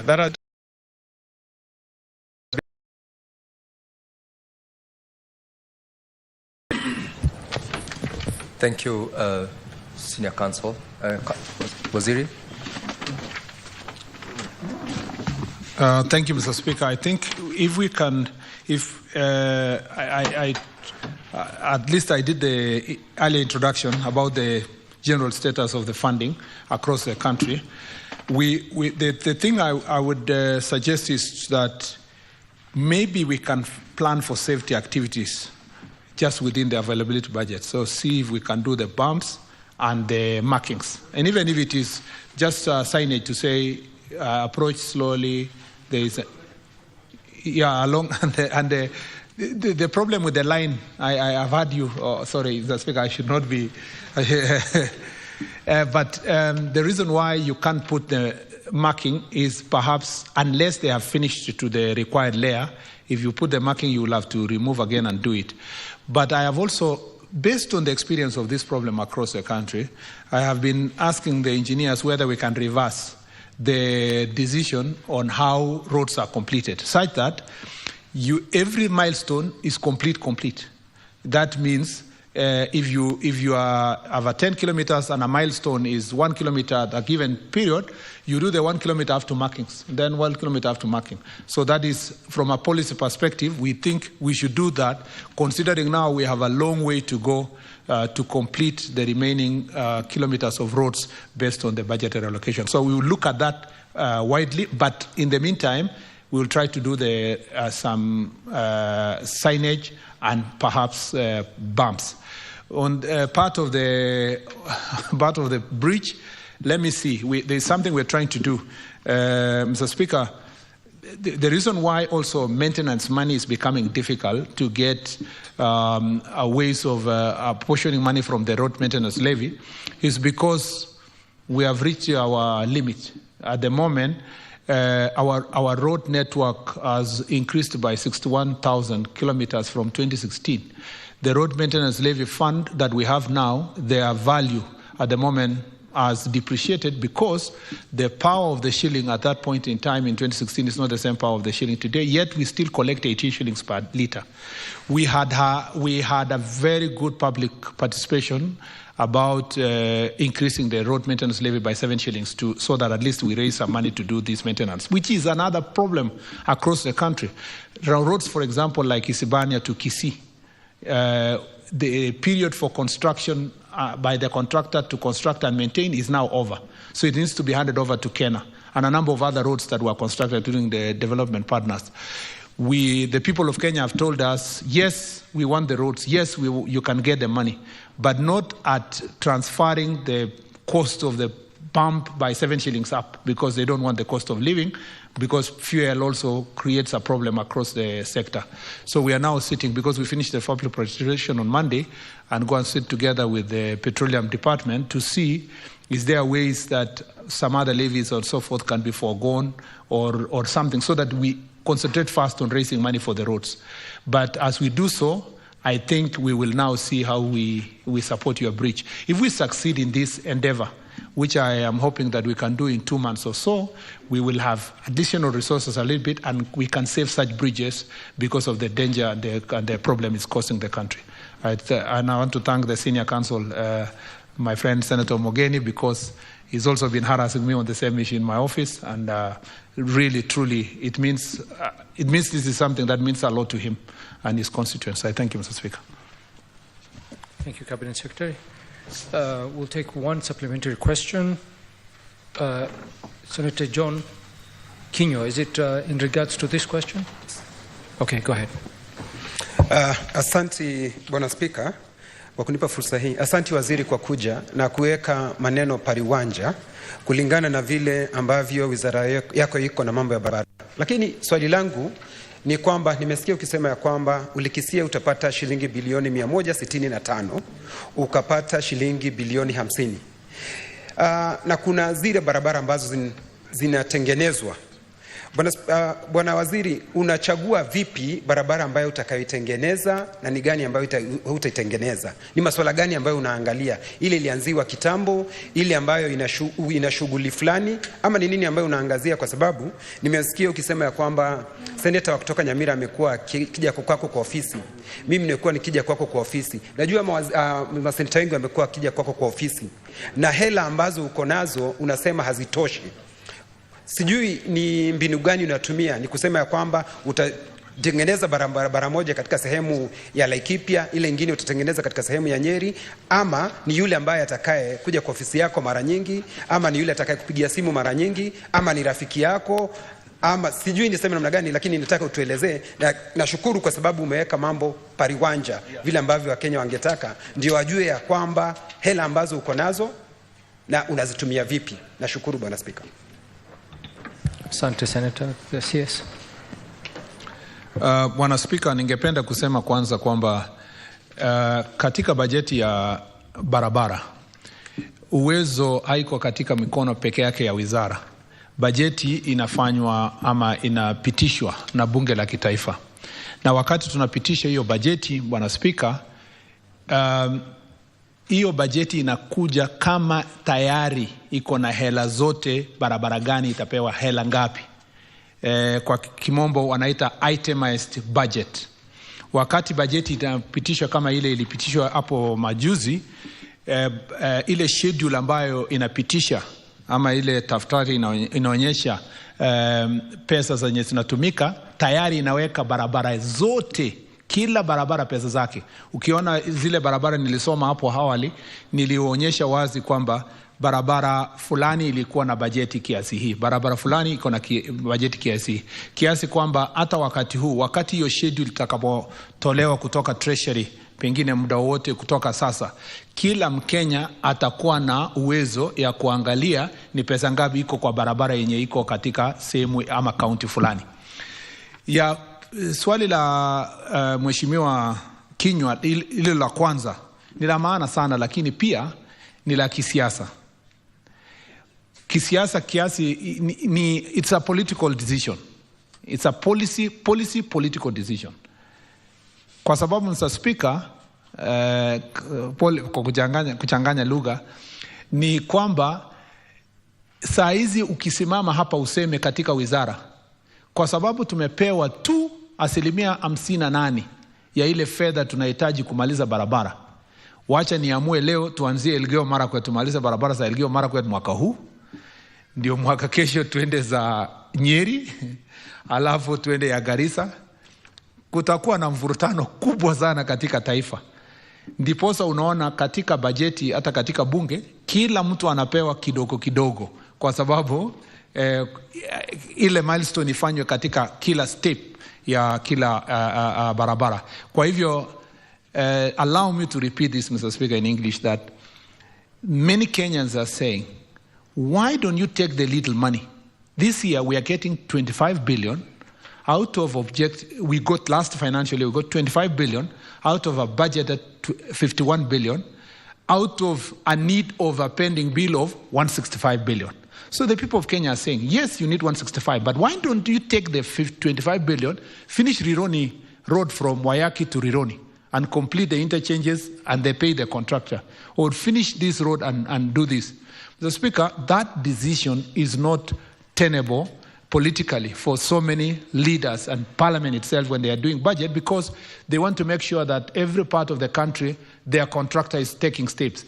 The second and most difficult problem is that if you do not make an attempt to continue paying the contractors, the problem that will come in is that you are worsening the interest, okay? And some contractors will leave now site completely, and they will take action, legal action against the ministry and the agency. Therefore, to return them will become difficult. So for the 2 years, I have become a negotiator of some sort, at least thanks to my political and legal training. I have to call a contractor and say, we are paying you 20% of your required amount, but please go to site. We will try our best to make a case. And we are still doing so, and we believe that perhaps before the end of this year we will have made a step to solve this problem. Mr. Speaker, if I may, I know it's not within my purview, if I may request, because all the questions are almost the same on the roads, if we, with your indulgence, if we would answer all the questions asked in the book, and then all supplementary questions come once, it may be useful so that we can combine those that are similar. I thank you, Mr. Speaker. Very well, Cabinet Secretary. But before we proceed to the next question, Senator Beatrice Ogola, my apologies, we did not give you an opportunity to ask a supplementary question on question number 45. Do you have a supplementary question on Senator Oburu's? Thank you, Honorable Speaker, and thank you for making that consideration. My supplementary question, based on the questions that the Honorable Dr. Oburu asked, were on the timelines. But I remember the CS had mentioned some timelines on the two questions. But my other concern, CS, is that you've talked about the inadequacies with our finances, which we all know. Then what happens then with the massive problems we have on our roads after the massive floods that just ended? That is now a general question, but it points to the inadequate finances you are talking about, and yet all over the country, not specific to Siaya now, we have broken roads after the floods. Thank you. Cabinet Secretary. Mr. Speaker, thank you very much. In brief, so that I save time, this question is very important, Honorable Senator, but it goes to the other question about road maintenance levy, because restoration of the floods, roads affected by the floods, is actually maintenance. And from the maintenance kitty, I had already explained myself that we are running low or short of resources to be able to do so. So the best thing for us is, as I responding to Senator Mogeni earlier, I say that if we make a case and succeed to get some resources enhanced, we will then be able to deal with this floods mitigation in terms of the roads. The assessment we did after the floods, both for the El Nino and these ones that happened early this year, is that we need 37 billion shillings to restore, just to restore to where the stage where they were, which is a very big issue for us and a big challenge for the ministry. But that will be resolved a little bit or mitigated a little bit if we were going to get something from an enhanced road maintenance levy collection. Thank you, Cabinet Secretary. We go to the next question, question number 58 by Senator Professor Tom Ojenda. Thank you, Mr. Speaker. Question number 58, addressed to the Cabinet Secretary Roads and Transport, is on Kenya Airways. Specifically, Mr. Speaker, to what extent is the government's involvement in the operational matters of KQ, specifically regarding the protection and welfare of staff? Part B, could the Cabinet Secretary provide details of KQ staff that have lost their employment as a result of redundancies and retrenchment since 2010 and explain what necessitated the workforce reductions? Part C, was the procedure followed during the exercise lawful, and could the CS indicate whether all benefits due to the affected staff have or were paid? D, how many retrenchment cases by the organization have been found to be against the law? And could the Cabinet Secretary state the number of retrenched staff re-employed by KQ, if any, and what informed the decision? Lastly, Mr. Speaker, sir, what impact has court pronouncements through judgments had on job redundancies by KQ and retrenchment policy practices and the attendant send-off packages at KQ? I beg, Mr. Speaker, sir. Thank you very much, Senator. Cabinet Secretary, because of time, I will use the standing orders to extend this sitting for a further 15 minutes so that you can conclude question number 58. Thank you.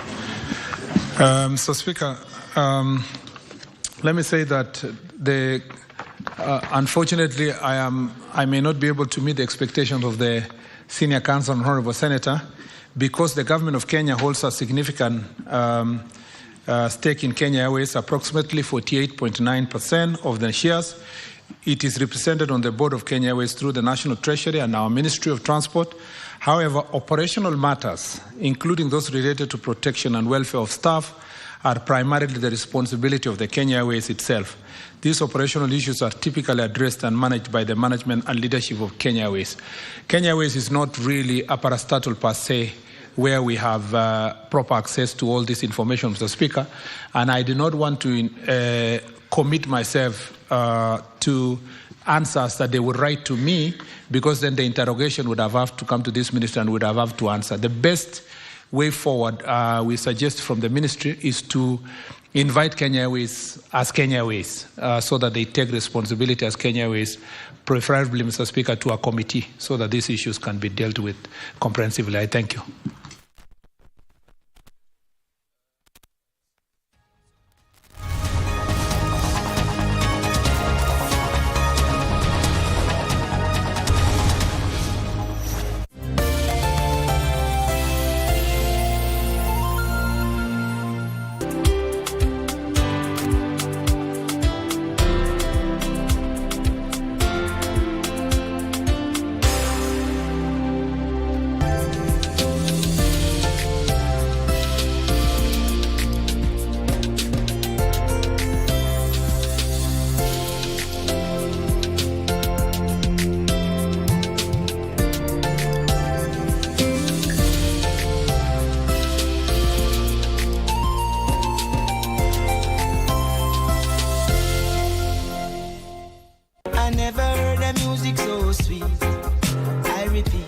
Well, go on, me brethren, big things are going. Remember, each and every Monday we have to shell down the place with nothing but the best of smooth wake the vibes in your favorite station. You know these things, man. Alafu kila Tuesday, kata simu tupo side, giving you Kenyan music from the 254. And of course, you can spice up your Wednesday by enjoying blazing hot hip-hop and R&B jams. We don't got no label. She say she want bottles. Vibes and vibes as we go all across Africa, Kenya, Nigeria, Ghana, all the way to Tanzania to give you nothing but the best on Afro Thursday. Make sure you make a date with us each and every single Friday. With me, DJ_Liza Diva. DJ Colder. And me, Wanjiko. This is Club One Extra. Unanifanya nisikie kunyongwa. Hatija ai, mani especially ukisonga. You and your mouth, just too much, Zip it, will you? Yani, I am trying to help you and now you are here to let an enemy to new embassy. I didn't mean it like that. I was just... Never mind. What the hell is going on here? Julia, how dare you turn this class into a disco? Tito, relax. You're so uptight, Siala. Hey, for crying out loud, the whole room reeks of your sweat. Redis, could you be having a shada? Who has a phone in such a way? Maybe a ginger proper.